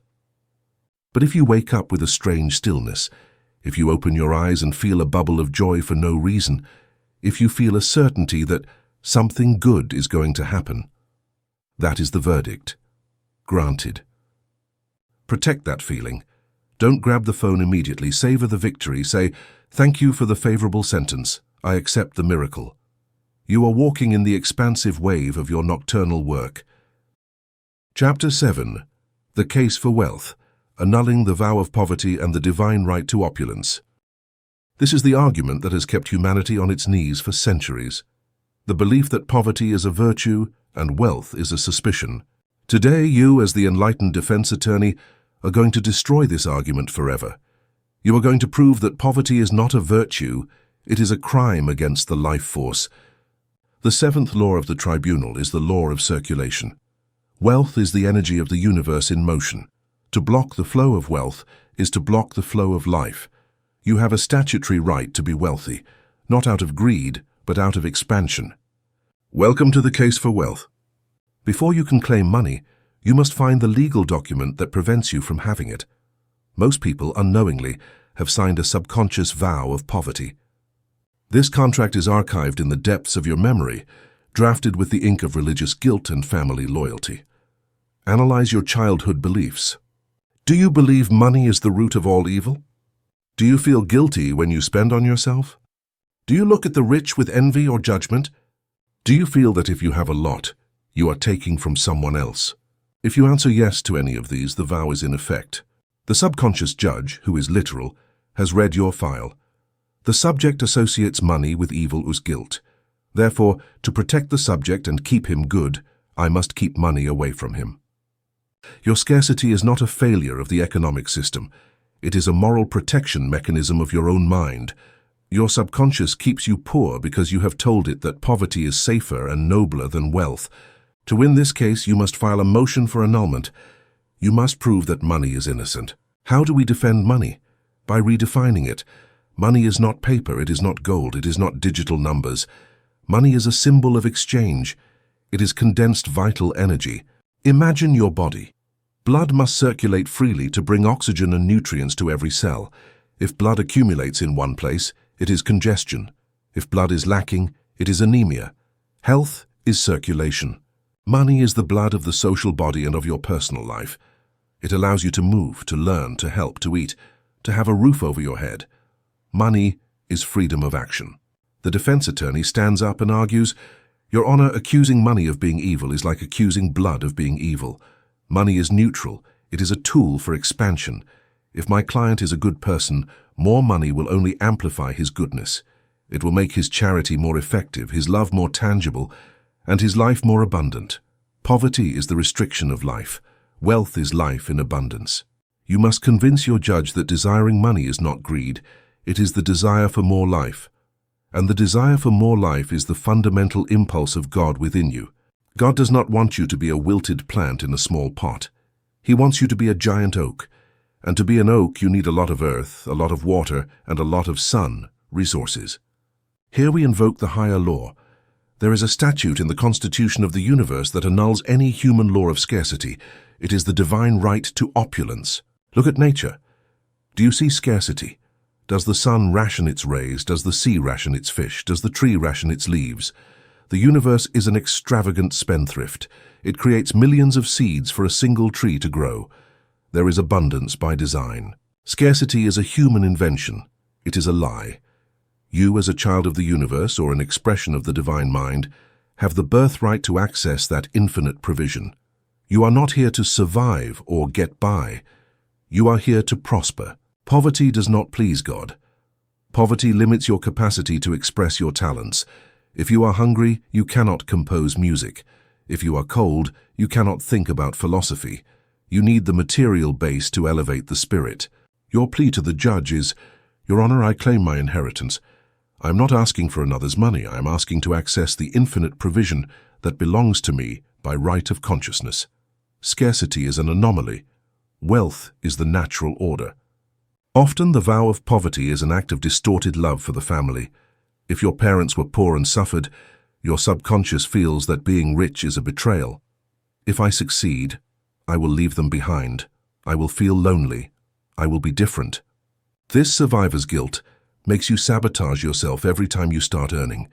It makes you lose money to return to your clan's level. You must break this contract of loyalty. You must understand that your poverty does not help your family. Your suffering does not alleviate theirs.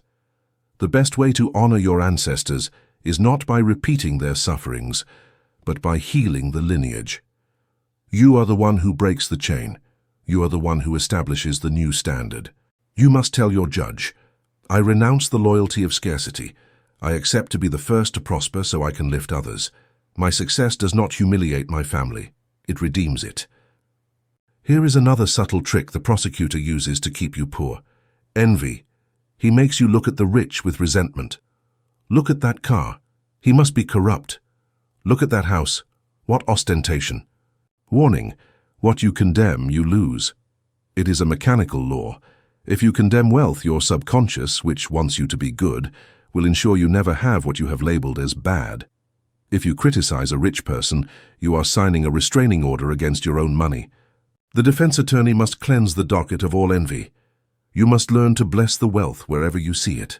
When you see a luxury car, say, I bless that driver and their abundance. When you see a beautiful house, say, I bless that house and those who live in it. By blessing the wealth of others, you are telling your judge, I like this is good, bring me more of this. You are aligning yourself with it. This is the legal paradox that traps most people. You must present evidence of wealth, feeling, before having the asset, money. If you wait to have the money to feel abundant, you are presenting the evidence too late. The case closes due to lack of proof. We enter the mental inversion protocol. We are going to learn to legally counterfeit your internal bank statement so the judge releases the external supply. You must understand what the judge is truly counting. The blind judge does not count paper bills. He does not see the digits in your banking app. Those are symbols of the physical world, effects. The judge counts frequencies. The legal tender in the court of the mind is the feeling of wealth. Joseph Murphy tirelessly repeated, the feeling of wealth produces wealth. Maintain that feeling at all times. But how does one feel rich when surrounded by bills? Here is where the defense attorney must be astute. Do not try to feel rich by looking at your bank account, false evidence of the senses. You must generate wealth using the Federal Reserve of imagination. The difference between wanting money and feeling money. Wanting money feels like anxiety, emptiness, urgency. It is a sharp, fast vibration. It tells the judge there is none. Feeling money feels like security, power, calm, and opulence. It is a deep, slow, heavy vibration. It tells the judge there is more than enough. Your job is to practice the feeling of opulence regardless of the facts. Imagine you have an invisible gold ingot in your pocket. Feel its weight. Walk with that weight. That imaginary weight changes your posture, changes your voice, changes your vibration. The judge feels that vibrational weight and assumes it is real. And to maintain the coherence of the system, he begins to move physical resources toward you. We are going to create tangible proof for the judge. If you don't have money in the physical bank, open an account in the subconscious bank. The protocol. Every night, or in your moments of financial anxiety, close your eyes and enter your mental office. Visualize a ledger or a banking screen. Visualize a massive deposit entering that account. Do not worry about the source. It can say divine transfer or income from services. Look at the number. Watch it grow. $10,000, $50,000, $100,000. But don't just look at the number. Spend the money mentally. Stagnant wealth is not wealth. It is archive. Wealth is circulation. In your mind, sign checks. Pay your debts, buy that house, invite your friends to dinner. Feel the joy of being able to pay. Feel the dignity of not having to look at the price. Feel the sovereignty of saying, I'll take it. This exercise is not idle fantasy. It is the creation of criminal records of success. You are filling your mind's docket with memories of abundance. When you do this repeatedly, the subconscious stops identifying with poverty. Its comfort zone shifts to wealth. A point is reached where the subconscious feels uncomfortable being poor because it contradicts its internal millionaire record. And when the subconscious feels uncomfortable with poverty, it destroys it with terrifying speed to restore its normality of wealth. The most dangerous moment for your wealth case is the moment you have to spend money in the physical world. This is where the prosecutor, fear, usually wins. You pay for electricity, you pay rent, you buy food, and you feel a pang of pain. You feel the money leaving you. You feel you have less. That feeling of loss is a confession of scarcity. You are telling the judge, Your Honor, my supply is limited. If I spend this, I will die. Please close the faucet to protect me. The master attorney inverts this logic. He converts spending into circulation. He converts payment into investment. The multiplication decree. Every time money leaves your hands, physical or digital, you must bless it. Say mentally, I give this money with joy, and it returns to me multiplied by 1,000 according to divine law. It is a golden boomerang. I bless the one who receives it, and I bless myself for having the capacity to pay. By doing this, you change the vibration from loss, fear, to circulation, power. Only a rich person can pay with joy. By paying with joy, you are assuming the rich person's identity. You are demonstrating vibrational solvency. And the judge, seeing your solvency, increases your universal line of credit. The fatal error is believing that money comes from your job, your clients, or your government. Those are only channels, pipes. If you believe the pipe is the source, you will live in terror of the pipe breaking, layoff, crisis. The defense attorney argues, "Your Honor, my client does not depend on human channels. His contract is with the source. Infinite intelligence is his employer, his banker, and his client." You must internalize that money is a spiritual substance, energy, that takes material forms. If a channel closes, you lose a job. The source opens another immediately, provided you have not closed the valve of your faith with fear. The source decree. Repeat this when you feel economic insecurity. The wealth of God circulates in my life. There is always a divine surplus. My needs are met before they arise. I am a child of the King, and the treasury is my inheritance. This cuts the dependence on the visible world. It gives you indestructible security. You know that whatever happens in the national economy, your personal economy is secured by higher laws. We spoke briefly about this in the first part, but it requires a deep cleansing technique. Envy is the witness that turns against you. If you see someone rich and feel a pang of resentment, you are testifying against wealth. You are saying, wealth is bad, unjust. The judge protects you from it. You must become a celebrator of others' abundance, not out of morality, but out of selfish strategy. The wealth of another is proof that wealth exists in your world. It is evidence in your favor. If you see a luxury car, say, "Good. That is evidence that the law of opulence works. I accept that reality for myself too. I bless that driver and their prosperity." By blessing the wealth of others, you glue it to your own reality. You join the vibrational abundance club. Finally, we use the closing argument technique. Chapter 6 applied specifically to money. Joseph Murphy prescribed a simple technique that has created more millionaires than any business school.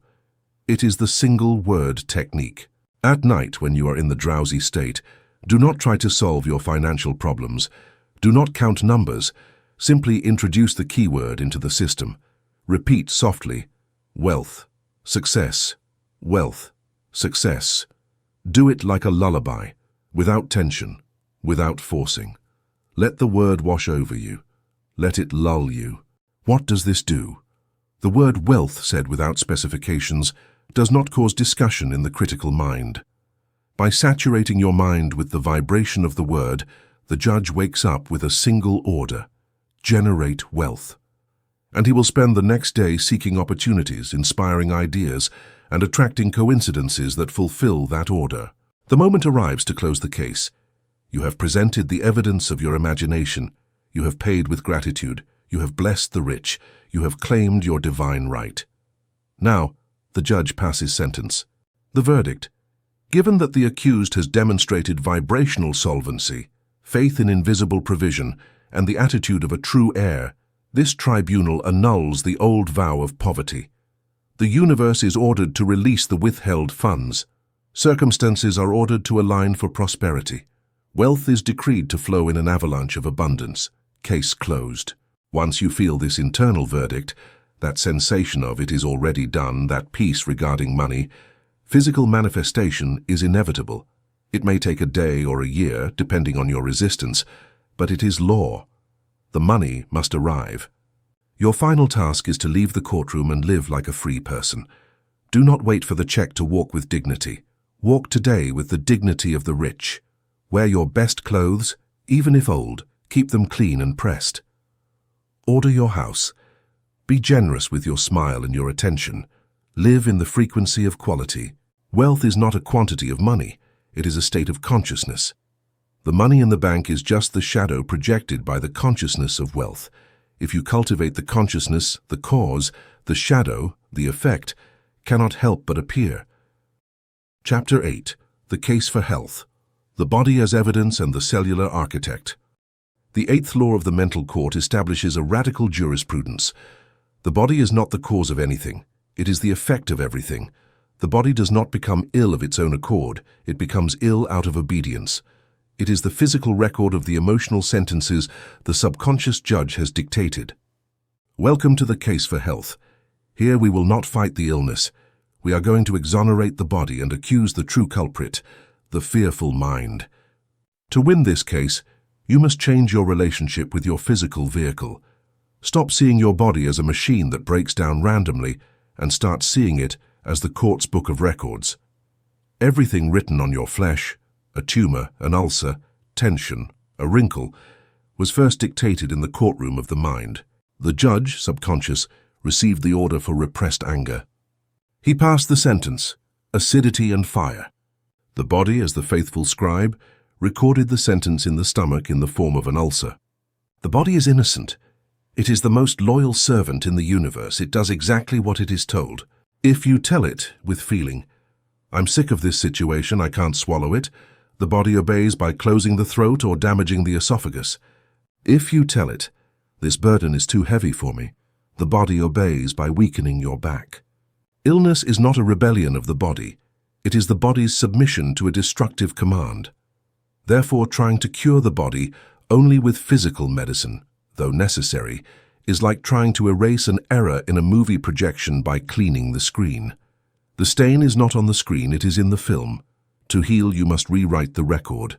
The prosecutor will try to convince you that your body is stupid and fragile. The defense attorney must call the cellular architect to the stand. Joseph Murphy repeated this logical mantra. The intelligence that created the body knows how to heal the body. Think about it. When you were a single cell in your mother's womb, who built you? It wasn't your conscious mind, you didn't have a brain yet. It was the subconscious intelligence. That invisible force took one cell and multiplied it, differentiated the eyes from the bones, created the heart and set it beating. That intelligence knows exactly how to manufacture a perfect liver, a perfect eye, a perfect nerve. It has the original blueprints. When you get sick, it's not that the architect has forgotten how to build. It's that the cartographer, you, is preventing it from working. Stress, fear, and doubt are interferences in the construction signal. Illness is, simply, the distortion of the original pattern caused by your negative thought. Your legal defense is simple. Your Honor, I request that the cellular architect resume control. I request that the interference of my fear be eliminated so that the pattern of perfect health, which is engraved in my spiritual DNA, can manifest again. You don't have to create health, you have to permit it. Health is the default state. When a doctor gives you a diagnosis, the prosecutor rubs his hands. Here is the proof, it's official, it's incurable. The defense attorney must remain calm and make a vital legal distinction. The diagnosis is a clinical fact, describes the current state of matter. But it is not a final sentence, it does not describe the future potential of energy. In the court of the mind, the word incurable is inadmissible. Incurable only means that current science, which operates from the outside, does not know how to cure it. But for infinite intelligence, which operates from within, nothing is incurable. Can the builder repair his own house? Of course. When you hear a negative prognosis, mentally object to it. Objection. That is an opinion based on past statistics. My body answers to a higher jurisdiction. I accept the diagnosis as a map of the present, but I reject the prognosis as a map of the future. Never accept a sentence of death or deterioration as an absolute truth. It is only a possibility, and you, with your belief, choose another possibility. What is the main cause of illness in metaphysics? Congestion. Life is flow. Blood flows, air flows, nerve energy flows. When you harbor resentment, fear, or guilt, you create a spasm. You contract. That contraction stops the flow. And where the flow stops, the water rots. Infection appears. The subconscious judge has condemned your body to congestion because you have condemned your mind to rigidity. To win the health case, you must file a motion for forgiveness and release. You must release the resentment so blood circulates. You must release the fear so the nerves relax. Health is the freedom of circulation. If you want your body to heal, you first have to stop clutching life. We need to move from legal theory to the execution of the sentence. We need operational protocols to communicate directly with cellular intelligence and order it to return to the original pattern. We enter the regeneration protocol.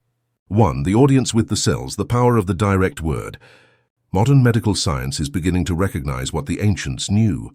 Your cells have consciousness. They do not have logical intellect, but they have a rudimentary, obedient intelligence. They listen. Every cell in your body is connected to your central nervous system and hears your inner monologue. If you spend the day thinking, "My stomach is weak, everything upsets me," you are giving a direct instruction to the stomach cells: weaken, reject food, and they obey. If you say, "This back is killing me," you order the muscles and nerves to increase pain and rigidity. The master attorney convenes a direct audience. Stop talking about your body as if it were a broken external object, and start talking to your body as a team of loyal workers. The organ address technique. If you have a specific problem, say in the liver, you must address that cellular community. Isolation. Place your hand over the area. The heat of your hand focuses the subconscious's attention on that point. It is the judge's gavel striking the bench. The order of peace. The first step is to stop cellular panic. Inflammation is biological panic. Say in a soft yet firm voice, "Peace, be still, relax." Repeat it until you feel or imagine the tension in the area decrease. The return decree. Now remind the organ of its divine function. I order you to return to your original blueprint. The intelligence that created you knows how to repair you, erase the pattern of illness, restore circulation, function in divine harmony. Thank you. Do not say it as a plea. Say it as a foreman reminding the workers of the blueprint. Your cells cannot rebel against a clear, loving command from the conscious mind. They are designed to serve. The resistance you feel is not from the cells, it is from your doubt. 2. The pattern transfer, the blue blueprint. For the engineer, the subconscious, to repair the building, he needs to see the original blueprints. In metaphysics, there is said to be a body of light or a perfect pattern behind the physical body. It is the invisible mold over which the atoms are poured. Illness is a distortion in the material, not in the mold. The mold is always perfect. Your job is to reproject the blue blueprint. You must superimpose the image of perfection onto the reality of the illness. The holographic superposition exercise. Close your eyes. Visualize your body or the affected part, not as red, painful flesh, but as a structure of white or blue light. See the perfect geometry. See the flow of energy without blockages. If there is a broken bone, visualize it welded and strong, shining with light. If there is an infection, visualize the white light dissolving the dark spots, leaving the tissue pristine. While sustaining this image, say to the judge, "Your Honor, this is the evidence of the truth. This is the original pattern. I accept this model and reject the temporary physical distortion. I order the body to align with this image." This technique is powerful because the subconscious always tries to match physical reality to the strongest mental image. If you maintain the image of health with more persistence than the image of illness, matter, which is slow, will eventually yield and take the shape of the light. 3. The pain argument, how to treat the hostile witness. Here we face the biggest difficulty. Pain. Pain is a witness that shouts in the court. It is difficult to ignore it. It is difficult to visualize light when your body hurts. Pain shouts, "I am real, look how you suffer." Your visualization is a fantasy. The inexperienced attorney tries to fight the pain. He tenses up. He gets angry at his body. "Why do you hurt me? Be quiet." Resistance to pain creates tension, and tension blocks healing. It is a vicious cycle. The master attorney uses the technique of non-resistance. He treats pain not as an enemy, but as construction noise. When a building is repaired, there is noise, there is dust, there is hammering. If you interpret the pain as damage, you generate fear. If you relabel the pain as sensation of repair or movement of energy, you remove the fear component. The flow-through pain technique. When you feel pain, do not contract around it. Breathe into the pain. Imagine your breath is a cool wind passing through the painful area. Speak to the pain. I feel you. I know you are just trapped energy moving. I do not fear you. You pass through me. The legal pivot. Tell the judge, Your Honor, this pain is not proof of deterioration. It is proof that life is working in the area. It is the friction of healing. I accept the process. By removing the fear from the symptom, you remove the fuel from the illness. Illness feeds on emotional congestion. Acceptance relaxes the tissues and allows the blood, the cure, to enter. Or the sleep surgery, the healing night shift. We return to our most potent tool, sleep. Joseph Murphy said that the healing process is much faster when the conscious mind does not interfere. During the day, your fear and your constant checking of symptoms, am I still sick? Yes, I'm still sick, interfere with the work. They are like a homeowner bothering the builders every 5 minutes. At night, the owner goes to sleep and the builders can work at full speed. You must program the nocturnal surgery, the healing lullaby protocol. Before sleeping, enter the drowsy state. Do not think about the illness. Do not review your symptoms. Condense your health desire into a single phrase or word. Divine healing. Dasm perfection. Thank you for my health. Repeat it softly. Lull your subconscious. Imagine you are handing your body over to a team of divine physicians. Tell the judge, I hand over this body for complete repair tonight. While I sleep, infinite intelligence weaves health into every atom. Fall asleep with the sensation of security. If you fall asleep feeling in God's hands or life's, your body enters a deep parasympathetic state where regeneration multiplies tenfold. Many miraculous cures occur simply because the patient finally worried little enough to allow the subconscious to do its natural job. 5. The statute of limitations, erasing the biological past. The prosecutor, fear, sometimes argues using time. You've been sick for 10 years, it's chronic, it's genetic, it's age. These are arguments of historical precedent. The defense attorney must invoke the statute of limitations. In biology, the past does not exist. Your cells constantly renew themselves. You have a new stomach lining every few days, new skin every month, a new liver every 6 weeks. Physically, you are not the same person you were a year ago. Why then does the illness persist if the cells are new? Because you are imprinting the old memory onto the new cells. You are handing the old blueprints to the new workers. You must break the memory chain. You must declare before the judge, Your Honor, the illness is a memory, not a present fact. The body renews now. I order the new cells to be born free of the memory of the past. I apply the statute of limitations to the old diagnosis. Today begins a new biology. Stop saying, I have arthritis, permanent possession. Say, I have been experiencing a temporary condition that is now dissolving. Change your grammar to change your biology. 6. The pardon of resentment, the hidden connection. Finally, in the case for health, there is always a hidden suspect the prosecutor tries to hide. 90% of chronic illnesses have a root in an undigested emotion, resentment and guilt. Resentment is literally a poison. It acidifies the blood. It tenses the nerves. It depresses the immune system. Hating someone is attacking your own body. To win the health lawsuit, you often have to win the forgiveness lawsuit first. If you have a symptom that won't go away, ask yourself, who do I need to forgive? Perhaps it is yourself. Sometimes, illness is a form of unconscious self-punishment. The judge has passed a sentence of pain because you feel guilty about something. Your final argument must include a general pardon motion. I forgive myself for all past mistakes. I forgive all who have hurt me. I release the poison of judgment. By freeing my mind from hatred, I free my body from pain. Mental peace is my medicine. The panacea, the cure for everything of metaphysics, is love and goodwill. If you fill your mind with love for yourself and others, you leave no room for illness. Illness cannot live in a body that vibrates at the frequency of love, just as darkness cannot live in a room filled with light. 7. The verdict of vitality, the final sentence. You have presented the evidence of the perfect pattern. You have dismissed the pain as noise. You have programmed the nocturnal surgery. You have forgiven the past. The subconscious judge strikes the gavel. The sentence.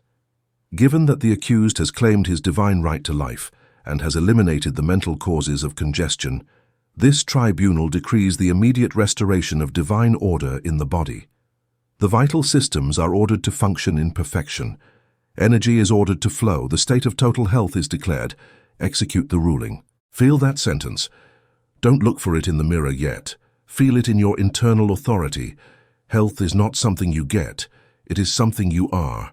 You are life manifesting. Illness is just a shadow that passes when the light of your own truth shines brightly. Chapter 9. The Pardon, Absolution of Guilt and the Law of Deserving. The 9th law of the tribunal is the law of innocence. Happiness is impossible for a condemned mind. As long as the feeling of guilt exists, the subconscious is obligated to sabotage success to execute the penance. To receive good, you must first sign your own pardon. Welcome to the trial of absolution. You must understand why bad things happen to you for no reason. You lose your wallet, you stub your toe. You have a stupid car accident.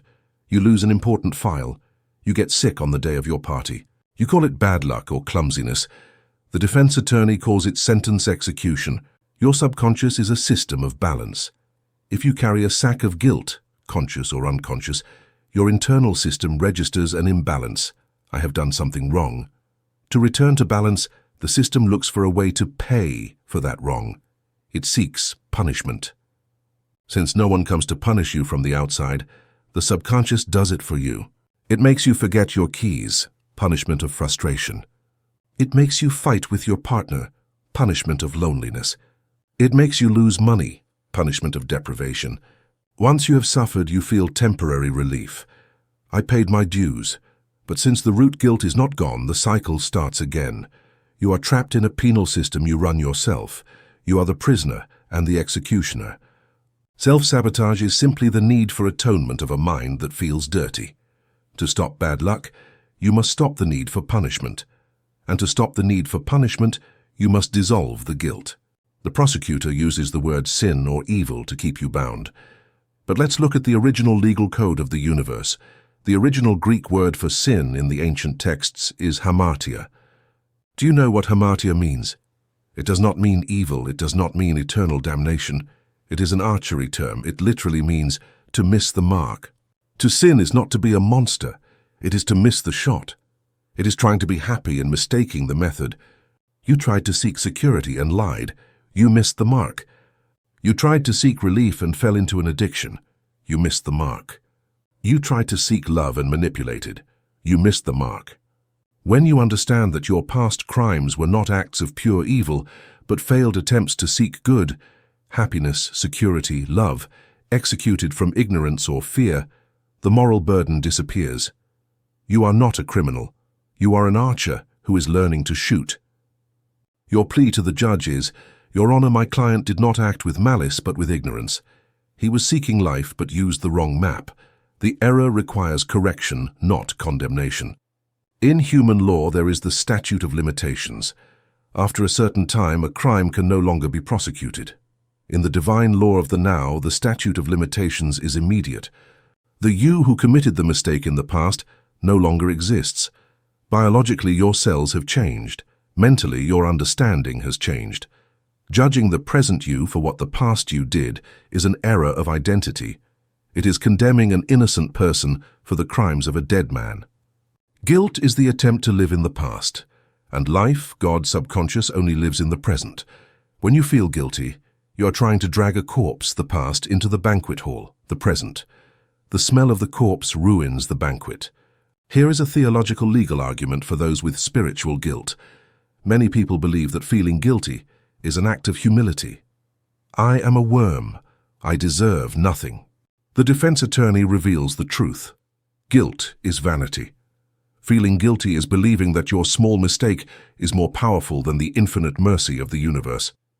It is telling the universe, your forgiveness is not enough for me. My sin is so great that I need to punish myself. That is arrogance. Accepting the pardon, the absolution, is the true act of humility. It is accepting that you are human, that you are learning, and that you have the right to get up and move on. The universe does not want your suffering. Your suffering helps no one. It does not fix the past. The only thing that fixes the past is for you to be happy and productive in the present. Your penance is not to suffer. Your penance is to do better now. Intellectual knowledge of innocence is not enough. The subconscious judge does not read philosophy books. He reads emotional records. In the archives of your deep mind, there are recordings of your mistakes. There are memory scenes where you see yourself failing, hurting, losing. Every time you recall that scene with pain, you are representing the evidence before the court. You are reopening the case. Your Honor, here is the proof of my crime. Look again, I am still guilty. To obtain the pardon, it is not enough to say, I forgive myself. You must alter the evidence. You must enter the archive and modify the memory tape so that it stops emitting the signal of guilt. We enter the executive pardon protocol. This is the tool to cleanse the karmic record. The most powerful method for cleansing the subconscious, taught by great mystics like Neville Goddard, is revision. This technique is based on a fascinating principle. The subconscious cannot distinguish between a remembered physical fact and a vivid imaginary fact. For the judge, memory and imagination are the same. They are just neuronal images. If you can change the image in your mind, you change the effect it has on your body and your destiny. You cannot change the historical facts, what happened in the 3D world, but you can change the internal record, what happened in your soul. And it is the internal record that dictates your future. The forensic editing protocol. 1. Recollection. Summons. Bring the guilt-inducing event to mind. The mistake, the failure, the hurtful word. Look at it. Let the prosecutor project it onto the screen. Feel the pang in your stomach. That is the charge we are going to neutralize. 2. The tape cut. In your mind, stop the movie. Freeze the image just before the mistake. Say with authority, cut. This scene is not acceptable for my permanent file. I will shoot it again. 3. The script. Rewrite. Now, using your imagination, rewind the scene and visualize it again, but this time, visualize it as you would have liked it to happen. If you insulted someone, visualize yourself responding with calm and wisdom. If you lost money in a business, visualize the business prospering. 4. The new memory imprint. Repeat this new scene in your mind over and over. Give it color. Give it sound. Give it feeling. Feel the relief of having acted well. Continue until the emotional charge of the old memory dissolves. You have neutralized the cause of the guilt. Once you have reviewed the specific events, you must issue a general amnesty decree. Many of us carry floating guilt, a vague sense that something is wrong with me. The defense attorney must draft the executive pardon. This is a mental legal document. You must read to your own heart. The mirror and water ritual. Go to the mirror. Wash your face and hands. Look into your eyes. Speak with an audible, firm voice. Your name. By virtue of the power granted to me by my own divinity, I absolve you. I absolve your past. I absolve your ignorance. I absolve your fears. I declare there is no stain on you. You are worthy of all good. The past is dead and buried. Your moral debts are paid by the law of mercy. You are free, you are innocent, you are new, you are pardoned. The signal of guilt is heaviness. The signal of innocence is lightness. You are restoring your capacity to receive miracles. The prosecutor tries to convince you of a logical lie. You did something bad, therefore you are bad. This is an identity fallacy. The defense attorney argues, Objection. The act is not the actor. You are not your mistakes. Your mistakes were behaviors executed by old software in a moment of low consciousness. You are the programmer. The programmer is perfect. The program can have bugs. Do not condemn yourself for a bug in the software. Simply correct it and move on. If guilt persists because you feel you owe something and cannot repair it directly, you must perform a compensatory payment. You do not pay by suffering. That helps no one. You pay by doing good. The law of compensation says, the energy you took from the world, give it back to the world, even if in another place. Dedicate a constructive action to balance your debt. Tell your judge, Your Honor, I offer this act of present kindness as full payment of the karmic debt. The act of service dissolves the act of error. The ultimate goal is to restore your sense of deserving. Deserving is not arrogance. They owe me. Deserving is alignment. It is knowing that, as a part of life, you are entitled to everything life offers. The sun does not tell the rose, I won't give you light because yesterday you had an ugly thorn. The sun gives, the rose receives. You are the rose. Your nature is to receive. Your only job is to keep your petals open. Guilt closes the petals. Forgiveness opens them. Chapter 10. The Order of Execution, Living in the Sentence and the End of Litigation. Now the final phase begins, the execution of the sentence. In the legal world, a sentence is an order that compels reality to change. If the judge orders a debt to be paid to you, marshals go and seize the necessary assets to pay you. In the mental world, the marshals are the universal laws. Once your subconscious has accepted the new belief, the entire universe mobilizes to fulfill it. Coincidences align, people appear, cells regenerate. But there is a critical period between the gavel strike and the delivery of the check. It is the administrative period. And it is here that the defense attorney, you, must learn to behave not like someone who is fighting a case, but like someone who has already won. The 10th law of the mental court is the law of possession. The litigation is over. Continuing to argue after the verdict is to annul the sentence. Faith is the audacity to live as if the order has already been executed before the physical evidence appears. Welcome to the life of the victor. What does a lawyer do when the judge says case closed? He closes his briefcase. He puts away the papers. He relaxes. He smiles. He no longer has to shout, "Objection!" He no longer has to desperately search for proof. He no longer has to convince anyone. The work is done. The tension disappears. However, most students of the mind continue litigating after they have won. They keep repeating their affirmations anxiously. They keep visualizing with effort, frowning, as if they are trying to push a wall. If you keep pushing, you are telling the judge, "I don't believe you. I don't believe you have passed sentence. I have to keep fighting." This attitude reopens the case. It brings doubt back into the room. The definitive sign that you have accepted your own victory is the cessation of effort. It is a deep sense of relief. You stop trying to manifest and start knowing that it is done. Your spiritual practice shifts from a discipline of war to a celebration of peace. You no longer visualize to get the money. You visualize to mentally enjoy the money that is already yours by law. Imagine you win the lottery. You have the validated winning ticket. You go to the office, sign the papers, they tell you, "Congratulations, the transfer will be made in 48 business hours." You leave the office. There is no physical money in your pocket yet. Your car is still old, your clothes are still the same. But how do you feel? Do you feel poor? Do you feel anxious? Do you ask yourself, is it true? No. You feel like a millionaire. You walk down the street and the world looks different. Prices no longer frighten you, problems seem small. You smile at strangers.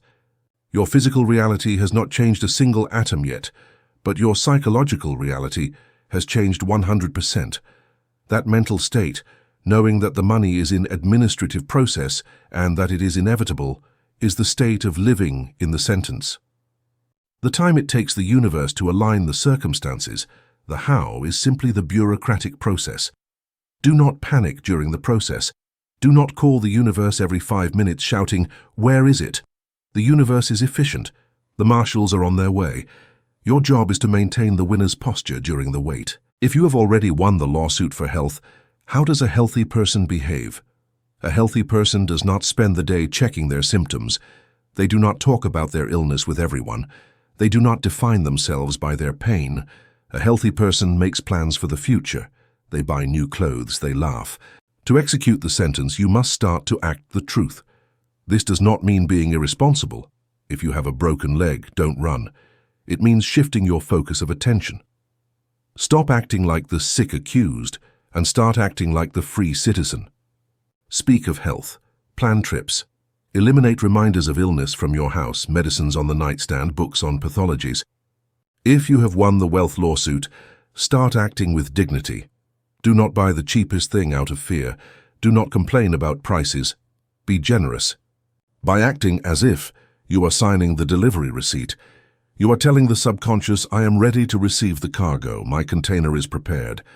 During the execution period, sometimes the old reality launches one last blow, a final bill, a last sharp pain, a final fight. This is the swan song of the old pattern. It is the residual energy leaving the system. The prosecutor attempts one last desperate appeal. The master attorney does not flinch. He looks at the problem and says, "Denied, that case has already been judged. This is just the echo of an old trial. It has no legal power over me. You do not react. You are not scared. You maintain your gaze fixed on the favorable sentence. You know that the storm is always most violent just before the sun rises.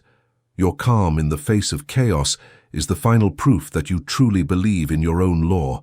The order of execution has been issued to the marshals of the universe, the laws of physics and synchronicity. The legal work is over, but you are still here in the physical world, waiting for the delivery. This interval is the death corridor for most desires. It is here that the attorney, bored or scared by the delay, decides to reopen the case, annulling the victory. Why is it taking so long? Did I do something wrong? Maybe I should visualize harder. Every doubt is an appeal against your own favorable sentence. Your final mission is to inhabit the state of victory with such naturalness that physical reality feels uncomfortable not aligning with you and is compelled to change to alleviate the tension. We enter the free life protocol. These are the operational instructions for living as the owner of the kingdom while walking through the desert. The mind can lie. You can say, "I am rich," while your stomach twists in fear. But the subconscious judge does not just listen to your words, he monitors your biometrics. If you have won the lawsuit, your body must reflect it. How does a man free from debt breathe? How does a perfectly healthy woman walk? How does someone who feels loved look others in the eye? The first step of the execution is the biological hack. You must adjust your physical instrument to play the melody of victory. The postural adjustment.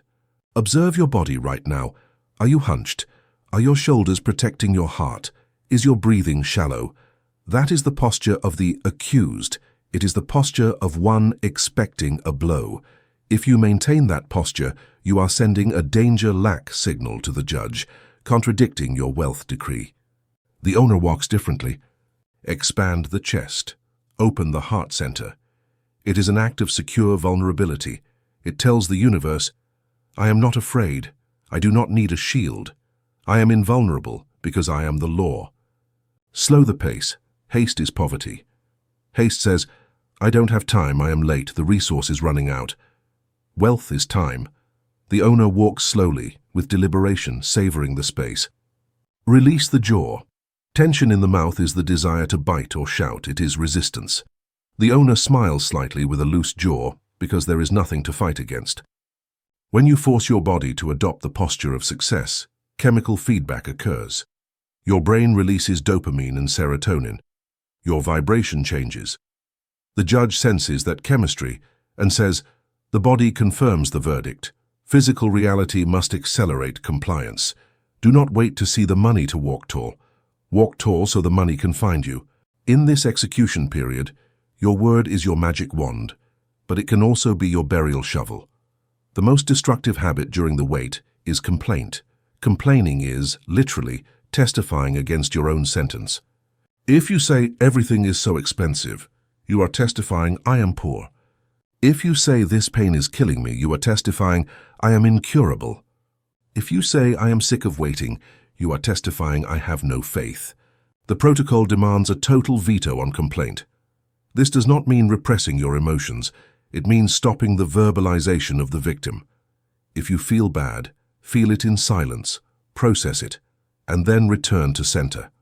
But do not give it a voice. Do not give it a sonic form. The language of anticipatory gratitude. Substitute complaint with appreciation. If you cannot give thanks for what you don't yet have, give thanks for what you already do have. Thank you for this bed. Thank you for this coffee. Thank you for the air. Gratitude is the frequency of reception. If you complain, you close your fist. If you give thanks, you open your hand. The universe can only put the miracle in an open hand. The novice attorney obsesses over the procedure. How will the money arrive? Will it be the lottery? Will it be a raise? When will it arrive? This obsession with the how is a distrust of the marshal, the universe. You are not the marshal. Your job is not to execute the sentence. Your job is to collect it. The protocol of the free life requires practicing divine indifference. This is not apathy. It is a confidence so absolute it borders on spiritual arrogance. It is looking at your current problem and shrugging. That is not my concern. I already won the lawsuit. The delivery details are the problem of infinite intelligence. When you stop micromanaging the universe, when you stop trying to help it happen with anxiety and manipulation, you release a massive amount of energy. Resistance drops to zero, and in that void of resistance, the solution enters like lightning. The so what exercise. When fear whispers to you, what if it doesn't arrive on time? Answer with insolence, so what? If it doesn't arrive by that door, it will arrive by the window. And if not, a wall will open. It is not my problem. My problem is solved in the mind, and the mind governs matter. Downplay the problem. Make it small. Mock it. A problem you laugh at is a problem already conquered. If you truly believed the sentence was going to be executed tomorrow, what would you do today? You wouldn't be crying. You would be preparing. Faith is not a feeling. It is a preparatory action. If you have decreed a trip, do you have your passport up to date? Have you looked at luggage? If you have decreed money, is your wallet tidy? Is it full of old papers and clutter? The physical act of making space is a powerful invocation. It tells your subconscious, I am expecting it, it is going to arrive. I am so sure I have already set the table. Clean your house. Throw away the old. Fix what is broken. Dress for the job you want, not the one you have. Prepare the physical mold so the liquid gold of reality can be poured into it. The universe abhors a vacuum. If you create a physical vacuum, order and space with the expectation of filling it, the universe will rush to fill it. When you leave the courtroom with your winning sentence, you will encounter people who do not know you have won. They will treat you like the old you. They will say, poor you, what bad luck you have. They will say, let's be realistic. That's impossible. These people are the prosecutor's last attempts to reopen the case. Do not argue with them. Do not try to convince them. Do not tell them your secret. The protocol requires summative secrecy. Keep your victory private until it is a material fact. If you tell them your dream before it solidifies, their doubts and your own need for validation will dilute your energy. When they say something negative, apply the shield of silence, smile, nod vaguely, and internally say, you don't know the verdict. You see the past. I see the future. Pardoned. Do not let anyone drag you back to the defendant's bench. You are already free. Do not accept visits in the cell you already abandoned. There is a time between sowing and harvest. There is a time between the verdict and the payment. This interval is often where faith dies. People give up 1 meter before reaching the gold. How do you survive the wait? By stopping waiting. Waiting is a consciousness state of lack. It implies that you are not there. You must change the verb to wait for the verb to occupy. You are not waiting to be rich. You are occupying the state of consciousness of wealth now. Enjoy your life now. Find joy in the coffee now. Love now. If you postpone your happiness until the manifestation arrives, you are telling the judge, the manifestation is the source of my joy. That is idolatry. You are the source. The manifestation is the effect. Be happy without reason. Be rich without money. Be healthy without proof. That emotional independence is the master key. When you no longer desperately need it to happen to be well, it happens. And now we come to the final teaching. The jewel in the crown of Joseph Murphy and universal mysticism. Throughout this book, we have talked about you, attorney, and your subconscious, judge, as two separate entities negotiating in a court. That is a useful metaphor to begin with, but to end you must transcend the metaphor. The ultimate truth is this: there is no attorney, there is no judge, there is no prosecutor. There is only you. You are the law. You are the tribunal. You are the sentence. Your conscious mind and your subconscious mind are not two people. They are two functions of the same divine consciousness. The separation was an illusion. The conflict was a game of shadows. When you realize that you and the Father, the universal subconscious, are one, the judgment ends forever. You no longer have to convince anyone. You no longer have to fight for your right to exist or to have. Your desire is not something you have to wrench from the universe. Your desire is the universe wanting to be born through you. The desire for wealth is the wealth of God seeking expression. The desire for health is the life of God seeking flow. You are not asking for something foreign, you are accepting something of your own. The end of litigation. The final state of the master is the state of unity. In this state, you no longer decree with effort. You simply think, and reality responds. The wall between thought and thing becomes transparent. You live in a continuous flow of thinking and being. You have left the courthouse building and entered the garden of life. There is no more guilt. There are no more judgments. There is only creation.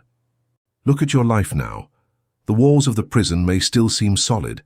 The account may still be at zero. But you know the truth. You know the paper is signed. You know the machinery is running.